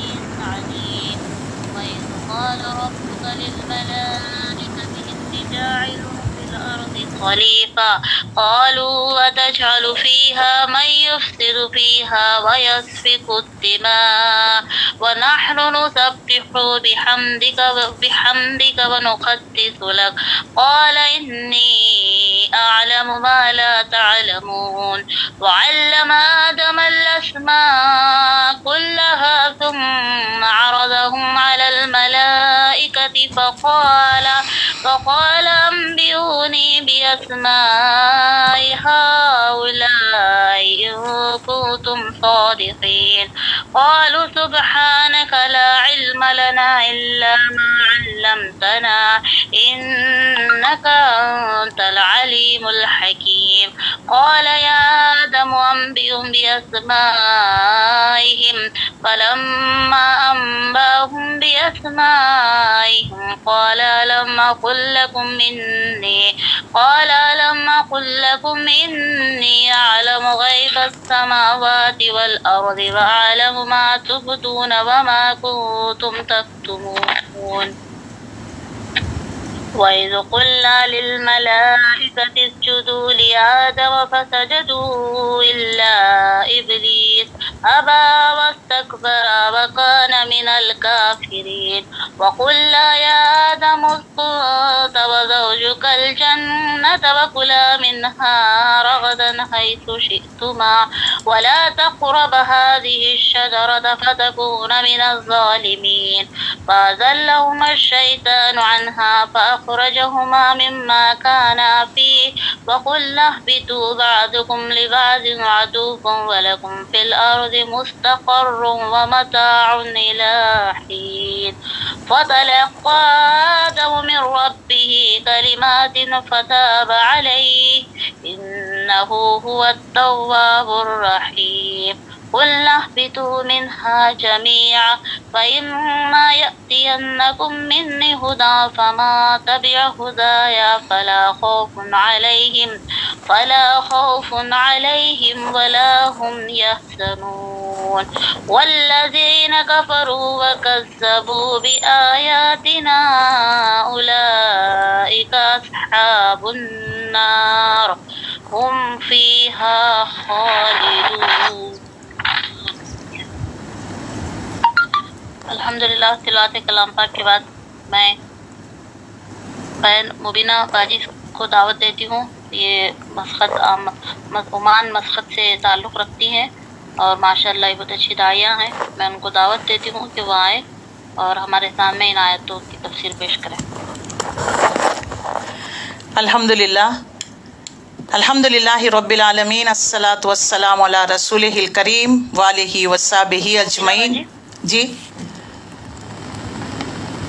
الحمدللہ رب العالمین الصلاۃ والسلام علی رسولہ الکریم وآلہ وصحبہ اجمعین والعاقبۃ للمتقین. اما بعد، محترم خواتین اور عزیز بہنوں، السلام علیکم ورحمۃ اللہ وبرکاتہ. میں سب سے پہلے اللہ رب العزت کا شکریہ ادا کرتی ہوں اور اس کے بعد بہن سمیرا کا اور ان کی تمام ٹیم کا جو قطر میں یہ ہر جمعرات کے دن اپنا حلقہ چلاتے ہیں. الحمدللہ یہ بھی بہت بہترین داعیہ ہے، یہ ہمیں موقع دیتے ہیں. اللہ تعالیٰ ان کی کاوشوں کو قبول فرمائے. اللہ تعالیٰ جو بھی بات زبان سے نکالے، حق بات نکالے، اللہ کا بہت بہت شکر احسان ہے. آمین یا رب العالمین. اعوذ باللہ من الشیطان الرجیم. بسم اللہ الرحمن الرحیم. وَإِذْ قَالَ رَبُّكَ لِلْمَلَائِكَةِ إِنِّي جَاعِلٌ فِي الْأَرْضِ خَلِيفَةً قَالُوا أَتَجْعَلُ فِيهَا مَن يُفْسِدُ فِيهَا وَيَسْفِكُ الدِّمَاءَ وَنَحْنُ نُسَبِّحُ بِحَمْدِكَ وَنُقَدِّسُ لَكَ قَالَ إِنِّي أَعْلَمُ مَا لَا تَعْلَمُونَ. یہ سورہ بقرہ کی آیت نمبر 30 سے ہے، 30 سے 39 تک. اس میں بہت سارے ہمارے لیے مورل لیسنس ہے. اس میں بہت ساری باتیں اللہ تعالیٰ نے ہمارے لیے واضح کر دیا ہے. سب سے پہلی بات یہ ہے کہ جب اللہ تعالیٰ نے فرشتوں سے پوچھا، فرشتوں سے کہا کہ میں ایک خلیفہ بنانے والا ہوں، تو سب سے پہلے خلیفہ کس کو کہتے ہیں؟ خے لام فا سے نکلا ہوا ہے. خلف کا مطلب پیچھے، ون آفٹر اندر، ایک کے بعد ایک آنے والا. تو جب اللہ رب العزت نے فرشتوں سے کہا کہ میں زمین میں ایک ایسا خلیفہ بنانے والا ہوں، تو یہ حیثیت تمام انسانوں کو بحیثیت خلیفہ تمام انسانوں کو دی گئی. بالقوہ پوٹینشیلی ہر انسان اللہ کا خلیفہ ہے، اللہ کا خلیفہ ہے. خلیفہ کا مطلب ہوتا ہے جانشی، جیسا ہم کہتے ہیں اپنی عام زبان میں. یعنی اللہ کی طرف سے. دیکھیے کوئی کمپنی ہوتی ہے تو اس کے پروڈکٹ کو ریپرزینٹ کرنے کے لیے ریپرزینٹیٹیوز کو بھیجا جاتا، وہ آ کر اس کی خوبیاں بیان کرتے ہیں، اس کا وارنٹی بیان کرتے ہیں، اس کو ڈسپلے کر کر بتاتے ہیں، پریکٹیکلی ڈیمو دیتے ہیں تاکہ ان کا پروڈکٹ اچھی طرح جو ہے فروخت ہو، لوگوں میں عام ہو، اس کو شہرت ہو. اسی طریقے سے اللہ رب العزت نے خلیفہ کو میں بنانے جا رہا ہوں. یہ خلیفہ کون ہے؟ اب یہاں سے جو ہے خلافت بھی نکلا ہوا ہے. خلفۂ راشدین، جو 4 اہم ترین خلفۂ راشدین، حضرت ابوبکر، حضرت عمر، حضرت عثمان غنی، حضرت علی رضی اللہ تعالی عنہ اجمعین. تو میں ایک خلیفہ بنانے والا ہوں. تو فرشتوں نے کہا کہ پروردگار کیا تو ایسا بنائے گا انسان کو، انہیں خلیفہ جو زمین میں فساد برپا کریں گے، خون ریزی کریں گے. تو اس سے پتہ چلتا ہے کہ اس سے پہلے جو ہے یہاں پر کوئی مخلوق رہا بسا کرتی تھی. حدیثوں میں بھی آتا ہے، بھی بتایا جاتا ہے کہ فرشتوں کا جو ہے انہیں انسان سے پہلے جنات رہا کرتے تھے، انہوں نے خون ریزی کی تو ان کو جو ہے مار بھگایا گیا. اس کے بعد زمین کو اللہ تعالیٰ نے انسان کے لیے تمام چیزیں اس کی ضرورت کی اس میں مہیا کر دی گئی. تو فرشتوں کو انسان کا زمین میں فساد کرنا کیسے معلوم ہوا؟ کہ خود اللہ تعالیٰ نے انہیں بتایا تھا کہ دلیل ان کا یہ کہنا تھا کہ ہمیں کچھ علم نہیں مگر جو تو نے ہمیں سکھایا ہے. تو یہاں پر اللہ نے خود ان کو بتایا تھا، اسی لیے وہ کہہ رہے تھے کہ اللہ تعالیٰ کو وہ تو جو ہے زمین میں فساد برپا کریں گے. تو خلیفہ یہاں پر جو ہے ہر انسان اللہ کا خلیفہ ہے، لیکن جو اللہ کا جو باغی ہو جائے اور خود اپنی حاکمیت کا جو ہے مدعی بن جائے تو اسے خلافت کے حق سے محروم ہو جاتا ہے. اور اسی طریقے سے اللہ رب العزت نے ہر بچے کو فطرت پر پیدا کیا ہے. اللہ کے رسول صلی اللہ علیہ وسلم کی حدیث ہے کہ ہر بچہ فطرت پر پیدا کیا گیا ہے، یعنی اس کے اندر انہیرنٹ انبلٹ کر دیا گیا ہے اللہ کی معرفت، یعنی اللہ کی معرفت، اللہ کی پہچان. کس طریقے سے؟ سورہ اعراف میں آتا ہے اللہ تعالیٰ نے آدم علیہ السلام کی پشت سے تمام ارواح کو نکال کر اللہ نے ان سے سوال کیا، لست بربکم، کیا میں تمہارا رب نہیں ہوں؟ قالوا بلا شہدنا، ہم نے روحوں کی عالم میں یہ گواہی دیے ہیں. یہ جو ہے ہماری پہلی زندگی تھی، پھر اس کو کولڈ سٹوریج میں رکھ دیا گیا، یعنی موت کا عالم تھا. پھر ان روحوں کو لا کر ماں کے رحم مادہ میں جس کا جاتا ہے، حدیث میں بھی آتا ہے کہ جب 4 مہینے کا ہو جاتا ہے، پہلے تو علقہ نطفہ سے علقہ سے مدغہ سے طفلہ، ایک بچے کی شکل میں 9 ماہ کے اندر جو ہے ماں کے پیٹ میں سب تبدیلی ہوتی ہے. گریجولی جو ہے یہ نطفہ، یہ حقیر سا پانی جو ٹپکا دیا جاتا ہے، یہ علقہ سے مدغہ سے طفلہ بنتا ہے. یہ کرنے والا کون ہے؟ خالق کائنات، مالک کائنات. جب 4 ماہ کا ہو جاتا ہے اللہ فرشتہ بھیجتا ہے، جاؤ فلانی ماں کے رحم مادہ میں جو بچہ پرورش پا رہا ہے اس کے اندر یہ تمام چیزیں لکھ دو. یہ کیا خوشبخت بنے گا، بدبخت بنے گا، جنتی ہے یا جہنمی ہے، کل کیا یعنی رزق کیا پائے گا، کب موت آئے گی، کس سرزمین پر آئے گی، یہ تمام چیزیں لکھ دی جائے گی. اور جو ہے علم کے اعتبار سے بھی جو ہے اللہ تعالیٰ نے انسان کو اشرف المخلوق، سب کو تو آنکھ کان دل دماغ دیے ہیں، لیکن سوچنے سمجھنے اور جو ہے انالیسس کرنے کی طاقت صلاحیت اللہ نے انسان کو دے رکھا ہے. تمام کائنات کی مخلوقات میں سے اشرف المخلوق انسان کو کہہ دیا گیا ہے.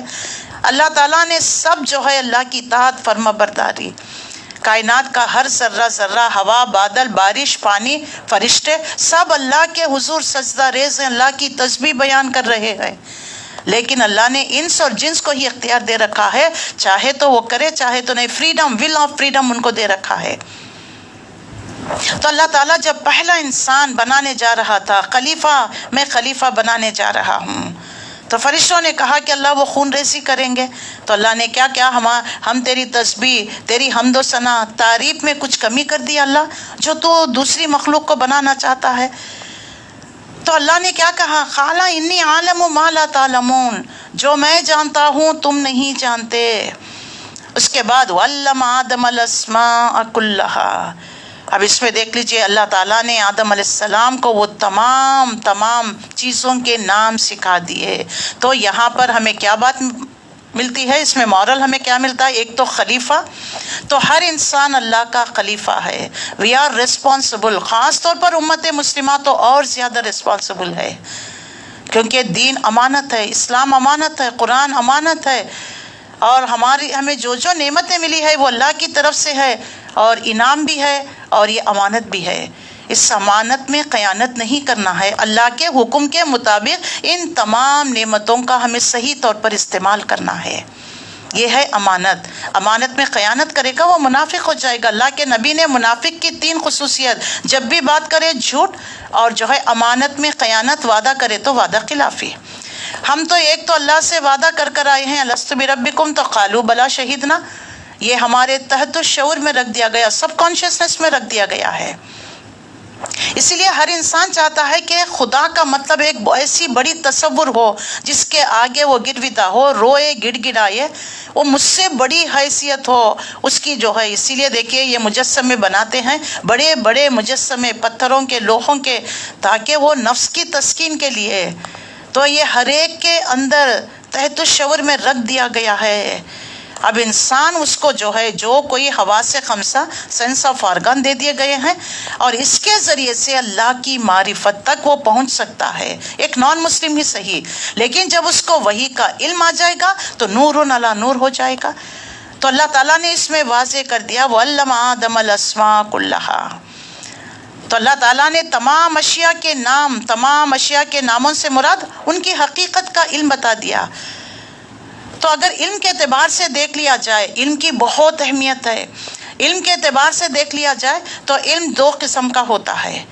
ایک ہوتا ہے ہیومن نالج، یعنی اکوائرڈ نالج کہتے ہیں، جو انسان کو خواص ہمسہ سے حاصل ہوتی ہے، یعنی سینس آف آرگن سے، آنکھوں سے دیکھتا ہے، کانوں سے سنتا ہے، دل میں اس کو سوچتا ہے، اور دماغ اس کو پروسیس کو نکال کر انالیسس کر کر نتیجہ برہم کرتی ہے. ایک ہوتا ہے ایکوائرڈ نالج، دوسرا ہوتا ہے ریویل نالج، یہ ہوتا ہے وحی کا علم ہوتا ہے.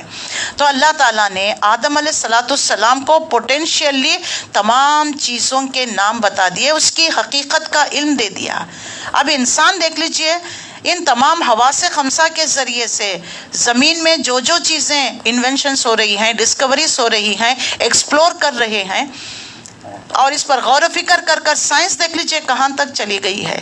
کیونکہ ان کو جو ہے ایکوائرڈ نالج کے ذریعے وہ چاند پر تو چلے گئے، لیکن وحی کا علم نہ ہونے کی وجہ سے چاند کو بنانے والے رب کو انہوں نے نہیں پایا.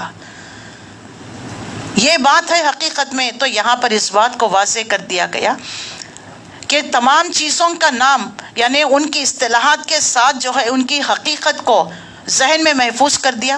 تو اللہ تعالیٰ نے انسان کو تمام نام سکھا دیے، چاہے وہ مادی کائنات کے اندر جو کچھ وجود میں آنے والے تھے، ان سب کی حقیقت سے آدم علیہ السلام کو پوٹینشیلی آگاہ کر دیا گیا. یہ انسان کا ایکوائرڈ نالج ہے، جو انسان کو، ہر مسلم کو، کافر کو اللہ نے سب کو دے رکھا ہے. لیکن دوسرا جو ہے ایکوائرڈ نالج ہے، یہ وحی کے ذریعے ہی ملتا ہے، وحی کے ذریعے سے جو انسان کو حاصل ہوتا ہے. ایکوائرڈ نالج سب کے لیے ہے. ان السمع والبصر والفؤاد کل اولئک کان عنہ مسئولا، بنی اسرائیل میں آتا ہے. انسان کو یہ اکتسابی علم، ایکوائرڈ نالج 3 چیزوں سے حاصل ہوتی ہے: سماعت، بصارت اور عقل. عقل اس تمام سینس ڈیٹا پر جو ہے پروسیس کرتی ہے، جو حواس خمسہ، سینس آرگنس اس کو مہیا کر دی گئی ہے. یہ علم سے جو پوٹینشیلی جو آدم علیہ السلام کو دے دیا گیا ہے، اب اس کی ایکسپلوئیشن ہو رہی ہے. درجہ بدرجہ علم پھیل رہا ہے، بڑھ رہا ہے. بڑھتے بڑھتے یہ کہاں تک پہنچے گا ہمیں بھی کچھ نہیں پتا ہے. انسان کہاں سے کہاں پہنچ گیا ہے دیکھ لیجئے. نصف صدی کے درمیان، ایک نصف صدی سے دیکھیں، انسان جو ہے آسمان پر چلا گیا، کماندیں ڈالنے لگا، راکٹ بنا لیا، پلین ایجاد کر لیا. یہ ایکوائرڈ نالج کے ذریعے سے ہے. لیکن جو ایکوائرڈ نالج کے ذریعے آسمان تک چھو گیا، آسمان کو بنانے والے، تارے سیاروں کا رب، چاند کا رب، اس تک ان کو نہیں، یہ ان تک ان کی رسائی نہیں. وجہ ان کو جو ہے وحی کا علم نہیں ملا ہے، ریویل نالج نہیں ملا ہے. عروج آدم قاقی سے انجم سہم جاتے ہیں کہ یہ ٹوٹا ہوا تارا ماہ کامل نہ بن جائے. یہ اس وقت بنے گا جب دجال کی شکل اختیار کر لے گا. دجال وہ شخص ہوگا جو ان تمام جو ہے قواعد کو یعنی فزیکل لاز کو اپنے کنٹرول میں کر لے گا. جہاں جائے گا بارش، جہاں جائے گا خاص سالی، وہ رزق تمام خزانے اس کے ہاتھ میں لے لے گا، اعلان کر دے گا جو اس پر ایمان لائے گا اس کو رزق ملے گا، جو اس کو نہیں مانے گا اس کو رزق نہیں ملے گا. چند دنوں کے اندر پوری دنیا کا چکر لگائے گا. یہ ساری باتیں جو ہے حدیث میں دجال کے بارے میں آئی ہے. یہ وہ ہے آدم علیہ السلام کو ایکوائرڈ نالج کی اس حد تک کو پہنچا دی جاتی ہے، فطرت کے تمام مائسٹریز پر جو ہے منکشف ہو جاتی ہے. اب انسان جب جو ہے جو سب سے پہلے سورس آف انرجی جو دریافت کیا آگ تھا. آج سے ہزاروں سال پہلے ہمارے کسی جد انجب نے دیکھا ہوگا کہ کئی چٹان پر سے کوئی چیز گری، پتھر سے پتھر ٹکرا گئے تو آگ کا شعلہ نکل آیا. یہ مشاہدات آگ پیدا کرنے کے لیے کافی ہو گیا. تو اس کے بعد پتھروں کو آپس میں ٹکراؤ، آگ پیدا کر لیا گیا. یہ تمام چیزیں دیکھ لیجئے انرجی، اسی سے ایٹمک انرجی اس کو وجود میں آ گئی ہے.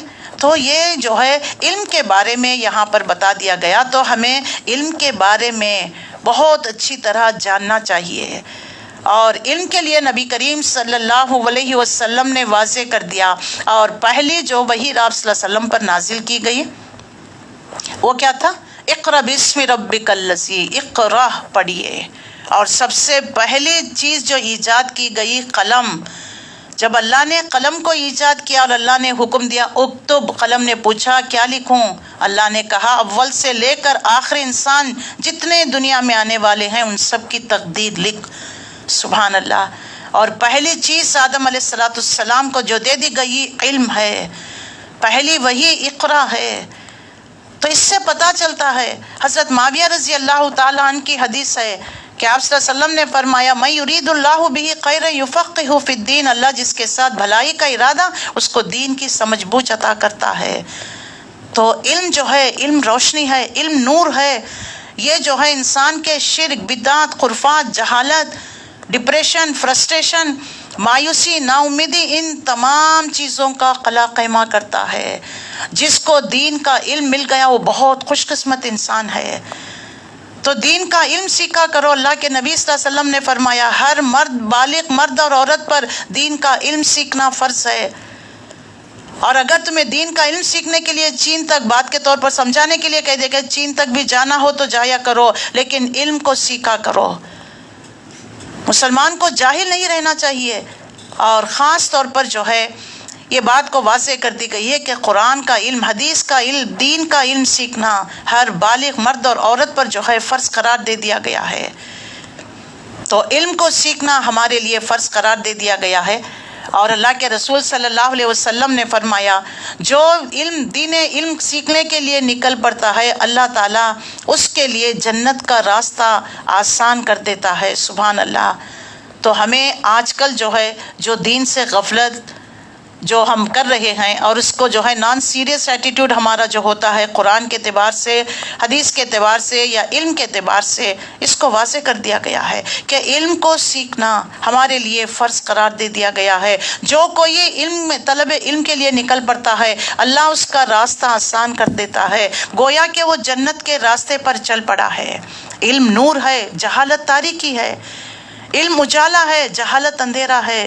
علم سے انسان کے اخلاق سنورتے ہیں، علم سے انسان کا کردار بنتا ہے، علم سے جو ہے زنگ آلودہ قلوب طہارت پاتے ہیں، علم سے پراگ انداز ذہانیت کو پاکی سے ملتی ہے، علم سے شعور زندگی ملتی ہے، علم سے طرز حیات سنورتا ہے. تو اسلام میں علم کی بے پناہ اہمیت اور فضیلت ہے. پہلی وہی اقرأ باسم ربک الذی خلق، پہلا علم، پہلا سائنس جو دے دیا گیا ہے تمام علوم میں سے ٹاپ موسٹ علم قرآن کا علم ہے. الرحمن علم القرآن خلق الانسان علمہ البیان. اللہ نے انسان کو پیدا کیا، تمام مخلوقات میں سے ٹاپ موسٹ مخلوق انسان، تمام علوم میں سے بہترین علم قرآن. کس لیے پیدا کیا؟ علمہ البیان، اس قرآن کا علم بیان کرو. اور پہلے ہی ایمبریولوجی کا سائنس بتا دیا گیا، فیٹس کیسے ماں کے پیٹ میں دیکھ لیجئے شکل تبدیل کرتا ہے. ایک حقیر سا جرثومہ پانی اگر وہ خارج ہو جائے تو ہم عبادت کے لائق نہیں. اس کو اللہ تعالیٰ نے کس طریقے سے سٹیج بائی سٹیج اس کی تجریجاً اس کو نشو نما کرتا ہے. پہلے تو علقہ خون کی پھٹکی لیچ کی طرح ماں کے رحم مادہ میں لٹک جاتا ہے، ماں سے خون چوستا ہے، غذا لیتا ہے. اس کے بعد اللہ تعالیٰ اس کو گوشت کا لوتھڑا، اس کے بعد اس میں ہڈیاں، اس پر دیکھ لیجئے نشو نما، آنکھ کان، اس کے سب کچھ، پھر ایک بچے کی شکل میں خوشیاں لے کر اس دنیا میں آتا ہے. سبحان اللہ. سب سے پہلے انسان کی تخلیق پر غور و فکر کرنے کا. انسان یہ 6 فٹ کا جسم، 36 انچ کی چھاتی لے کر تو اکڑنے لگتا ہے، اللہ کے ساتھ ایتھسٹ بن جاتا ہے، اللہ کو نہیں مانتا، اللہ کے ساتھ شرک کرتا ہے. تیری حقیقت کیا ہے؟ اقرا بسم ربک الذی خلق، خلق الانسان من علق. تیری حقیقت ایک علق سے ہم نے پیدا کیا، خون کی بوند سے ہم نے تجھے پیدا کیا. اقرا بسم ربک الذی خلق، خلق الانسان من علق، اقرا وربک الاکرم. پڑھ تیرے رب کے نام سے، کریم ہے تیرا رب.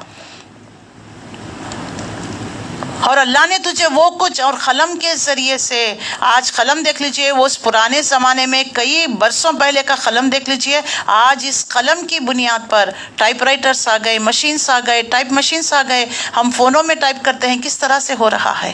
تو دیکھو اللہ تعالیٰ نے جو انسان کو پہلا علم دیا کہ اپنے آپ کو پہچان، اندھے گنگے بہروں کی طرح تم زندگی کو مت گزارا کرو. یہ اللہ کی دی ہوئی نعمت کہ تم کچھ نہیں تھے، اللہ نے تمہیں نان ایگزسٹنس اور ایگزسٹنس میں لے کر آیا.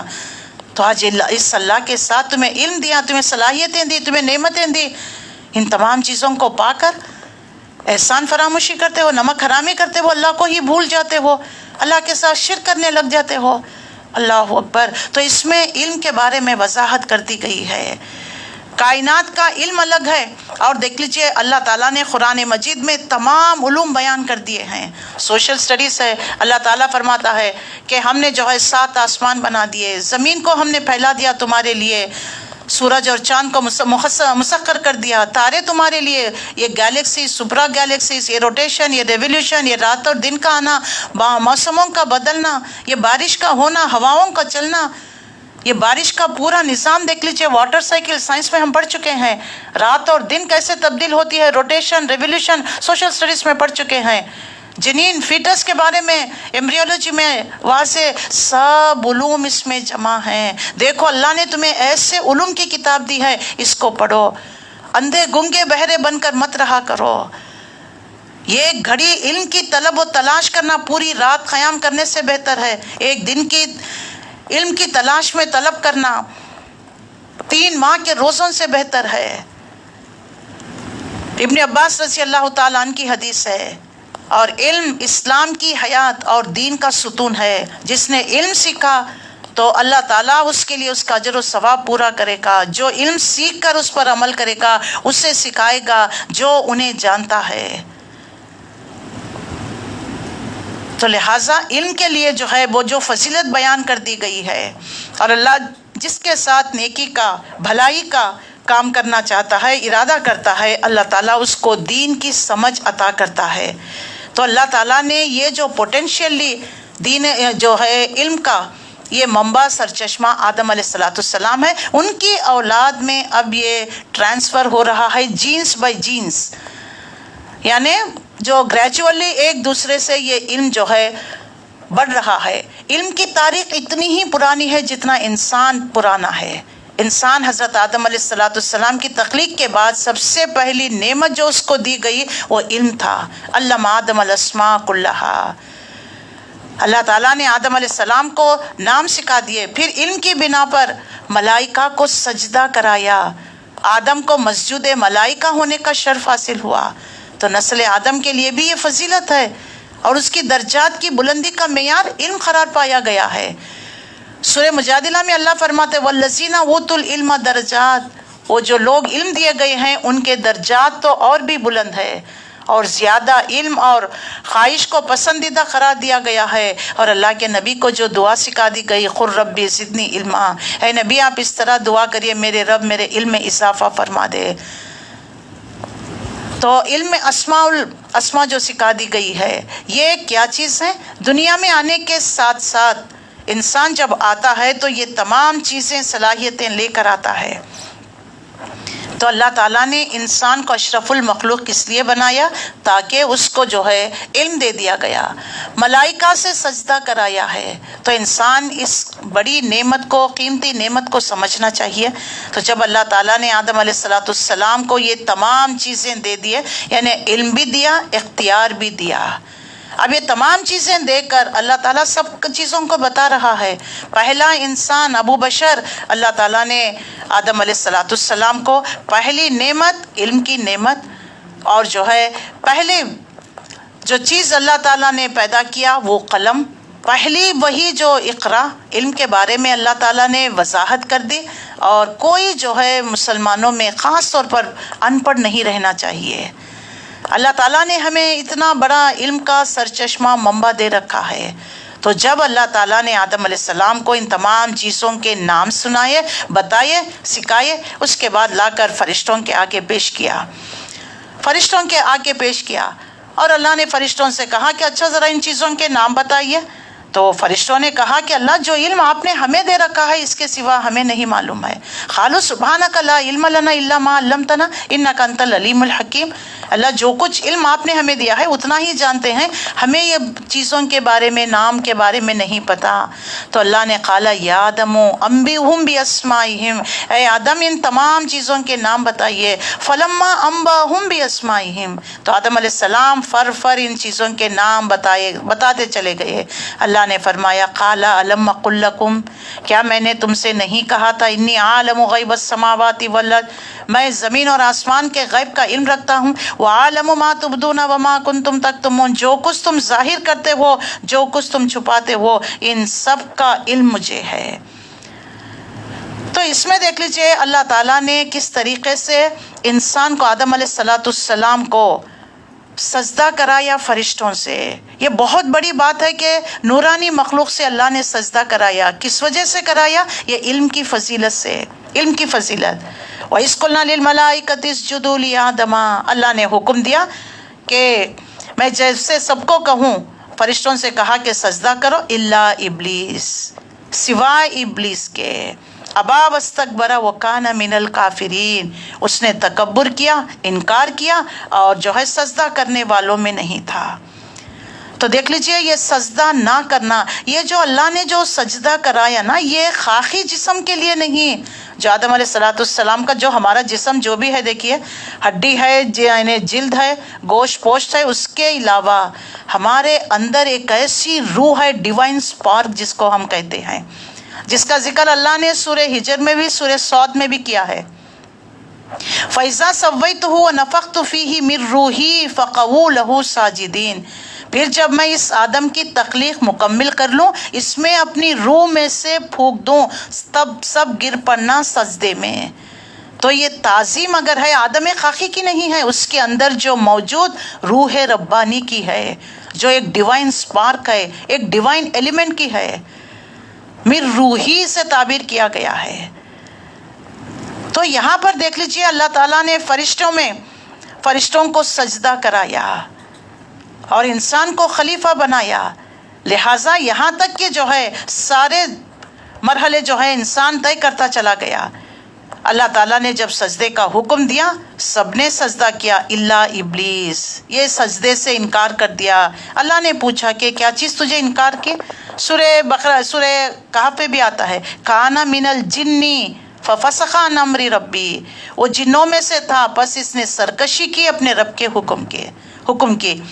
یعنی فرشتوں میں سے ہوتا تو نافرمانی کر ہی نہیں سکتا۔ لوگ کہتے ہیں کہ فرشتوں میں سے تھا، عبادت گزار تھا، لیکن قرآن کہتا ہے کہ وہ جنوں میں سے تھا، اس نے جو ہے اپنے رب کی سرکشی کی، حکم کو نہیں مانا۔ تو اس طریقے سے دیکھ لیجئے اس نے انکار کر دیا۔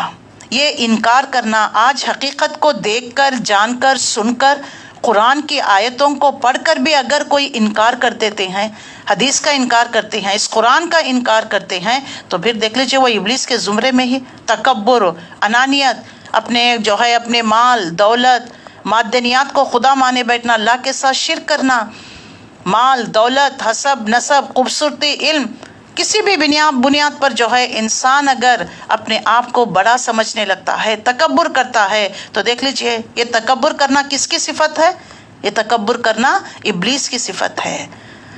تو عبداللہ بن اوفا رضی اللہ تعالیٰ عنہ بیان کرتے ہیں، معاذ رضی اللہ تعالیٰ عنہ جب شام سے واپس آئے تو انہوں نے رسول اللہ کو سجدہ کیا۔ آپ نے فرمایا معاذ یہ کیا ہے؟ میں اللہ کے نبی میں شام گیا تھا تو وہاں دیکھا کہ وہ اپنے جو ہے پادریوں کو، افسروں کو سجدہ کرتے ہیں۔ میرا دل بھی چاہا کہ ہم آپ کو اس طرح کریں، تو رسول اللہ نے فرمایا تم یہ کام نہ کرو، کیونکہ اگر میں کسی کو حکم دینے والا ہوتا تو وہ غیر اللہ کو سجدہ کرتے، تو عورت کو حکم دیتا کہ خاوند کو سجدہ کرے۔ تو یہ ہمارے دین اسلام میں سجدہ کرنا، لٹرلی جو نماز کا سجدہ ہوتا ہے وہ کسی کے لیے نہیں ہے، سجدہ صرف اور صرف اللہ کے لیے ہے۔ ان الصلاۃ و نسکی و محیائی مماتی للہ رب العالمین، میری عبادتیں، میری قربانیاں، میرے نظر، نیاز، دعائیں، میرا جینا، میرا مرنا اللہ رب العالمین کے لیے ہے۔ اب یہاں پر سجدے سے ایک بات ہمیں ملتی ہے، ہم سجدہ کب کرتے ہیں؟ صرف نماز کے اوقات میں۔ اللہ فرماتا ہے تمہیں دن میں 5 مرتبہ، تم اگر صرف فرض نماز پڑھو گے تو 17 بار جو ہے ہم سورہ فاتحہ کو بھی پڑھتے ہیں، اور سجدہ ہر رکعت میں 2 سجدے کرتے ہیں۔ اس سے یہ یاد دہانی کرانا ہے کہ دیکھو یہ تمہارے انائے صغیر انائے کبیر کے آگے جھک رہی ہے، یہ تمہاری ناک کو اللہ زمین پر لگڑا رہا ہے، تم کچھ نہیں ہو، تمہارا وجود کتنے بڑے تم بادشاہ ہو، تم کتنے بڑے افسر کیوں نہ ہو جاؤ، حقیقی بادشاہ، حقیقی جو ہے بڑا تو اللہ ہے۔ اللہ اکبر کبیرہ، الحمدللہ کثیرہ، سبحان اللہ بکرۃ و اصیلا۔ اللہ کی تسبیح کیا کرو، ذکر کیا کرو، اس کی بڑائی کو مانو۔ بڑائی کو ماننا کیا ہے؟ میرے اور آپ کے اللہ اکبر کہہ دینے سے اللہ بڑا ہو گیا؟ وہ نظام قائم کرو جس کے لیے اللہ نے تمہیں پیدا کیا، جو خلافت کے منصب پر تمہیں فائز کیا ہے۔ خلیفہ ابو البشر آدم علیہ السلام کو ہم نے پیدا کیا، ان کو ہم نے علم چیزوں کے نام سکھائے، تم انہی کی تو اولاد ہو نا۔ تو دیکھیے سجدے سے، جیسے تم نماز میں سجدہ کرتے ہو، نماز کے بعد بھی دنیا کے ہر کام میں جہاں اللہ کا حکم، سر سجدہ ہونا ہے۔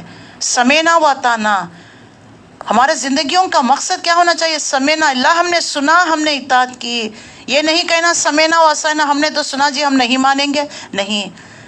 ایمان کی جو ہے کنڈیشن یہی بتا دی گئی ہے، علم کی کنڈیشن، اگر آپ کے پاس علم ہے تو آپ کو جو ہے اللہ کے تمام حکم کو ماننا چاہیے، اللہ کے احکامات کو بجا لانا چاہیے، اللہ کی نافرمانی نہیں کرنا چاہیے۔ جیسے تم نماز میں سجدہ کر کر تم اطاعت کا ثبوت دیتے ہو، اسی طرح نماز کے بعد بھی دنیا کے کاموں میں کہاں بھی جہاں کہیں بات آ گئی اللہ اور اس کے رسول کی، یہ سمینا و اطعنا، سر سجدہ یعنی سر تسلیم خم کر لینا چاہیے، اکڑنا نہیں، یہ ابا واستکبرا جیسا نہیں کرنا چاہیے، بحث مباحثے نہیں ہے، لاجک اور منطق سے جو ہے بات نہیں کرنا چاہیے، دین کے معاملات میں اپنے ذہن کو، اپنی عقل کو نہیں لڑانا چاہیے۔ اللہ کا حکم سمینا و اطعنا۔ صبح کے فجر کے 2 رکعت تو بس 2 چیز، ظہر کے 4 تو 4، اچھا ظہر میں 4 کیوں، فجر میں 2 کیوں؟ یہ سوال نہیں کر سکتے۔ 2.5% زکوٰۃ تو 2.5% جی، بس اس کے آگے نہیں ہے۔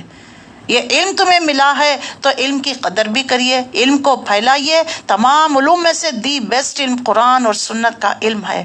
دیکھیے اللہ تعالیٰ نے یہ علم کی وجہ سے ہی آدم علیہ السلام کو ملائکہ سے سجدہ کرایا، اور اس کی ایک اور بات، اب اس کے بعد سجدہ کرایا، اب اللہ نے حکم دیا وَقُلْنَا يَا آدَمُ اسْكُنْ أَنْتَ وَزَوْجُكَ الْجَنَّةَ۔ پہلا انسان بنا کر اللہ کو پتا ہے تنہا نہیں رہ سکے گا، فوری جوڑا بنایا، پہلا جوڑا میاں بیوی کا، پہلا نعمت اللہ نے جی علم کا دیا، پہلی چیز قلم، پہلی وحی اقرا۔ ذرا سوچئے تو صحیح، الحمدللہ۔ اور اللہ نے کہا اچھا تم دونوں میاں بیوی جنت میں جاؤ، دیکھو جو چاہو، جہاں سے چاہو، جتنا چاہو کھا سکتے ہو، ایک کنڈیشن ہے، وہ کیا ہے؟ لا تقرب هذه الشجرہ۔ اللہ نے حکم دیا کہ دیکھو اس درخت کے قریب نہ جانا، اس کا پھل نہ کھانا، فتکون من الظالمین، ورنہ تم ظالموں میں شمار ہو جائے گی۔ ظالم کا مطلب کیا ہے؟ ظلم کرنا۔ ظلم کا مطلب کیا ہے؟ حقدار کو اس کا حق نہ دینا۔ مثال کے طور پر ٹیبل ہے، اس کا حق کیا ہے؟ لکھنا ہے۔ کرسی کیا ہے؟ بیٹھنا ہے۔ اب آپ ٹیبل پر کھڑے ہو رہے ہیں اور جو ہے کرسی پر ٹانگیں رکھے ہیں تو یہ اس کا حق نہیں، اس کے ساتھ ظلم ہو رہا ہے۔ اسی لیے کائنات میں جو چیز، جب بھی جو چیز بنائی گئی ہے جس مقصد کے لیے، اس سے وہ کام لیا جائے، ورنہ اس کے ساتھ ظلم ہے۔ انسانوں کو کیوں بنایا گیا؟ اشرف المخلوق بنایا گیا، اللہ کی تکبیر بیان کرنے کے لیے، اللہ کے علم کو عام کرنے کے لیے بنایا گیا، تو تم کیا کر رہے ہو اس کے ساتھ؟ اور اللہ کے ساتھ شرک، قرآن مجید میں شرک کے لیے ظلم کا لفظ استعمال کیا گیا ہے۔ اللہ کو اتار کر بندے سے ملانا، بندے کے مقام کو اٹھا کر لے جا کر اللہ کے ساتھ ملا دینا۔ اللہ اللہ ہے، بندہ بندہ ہے، کیسے تم ملا سکتے ہو؟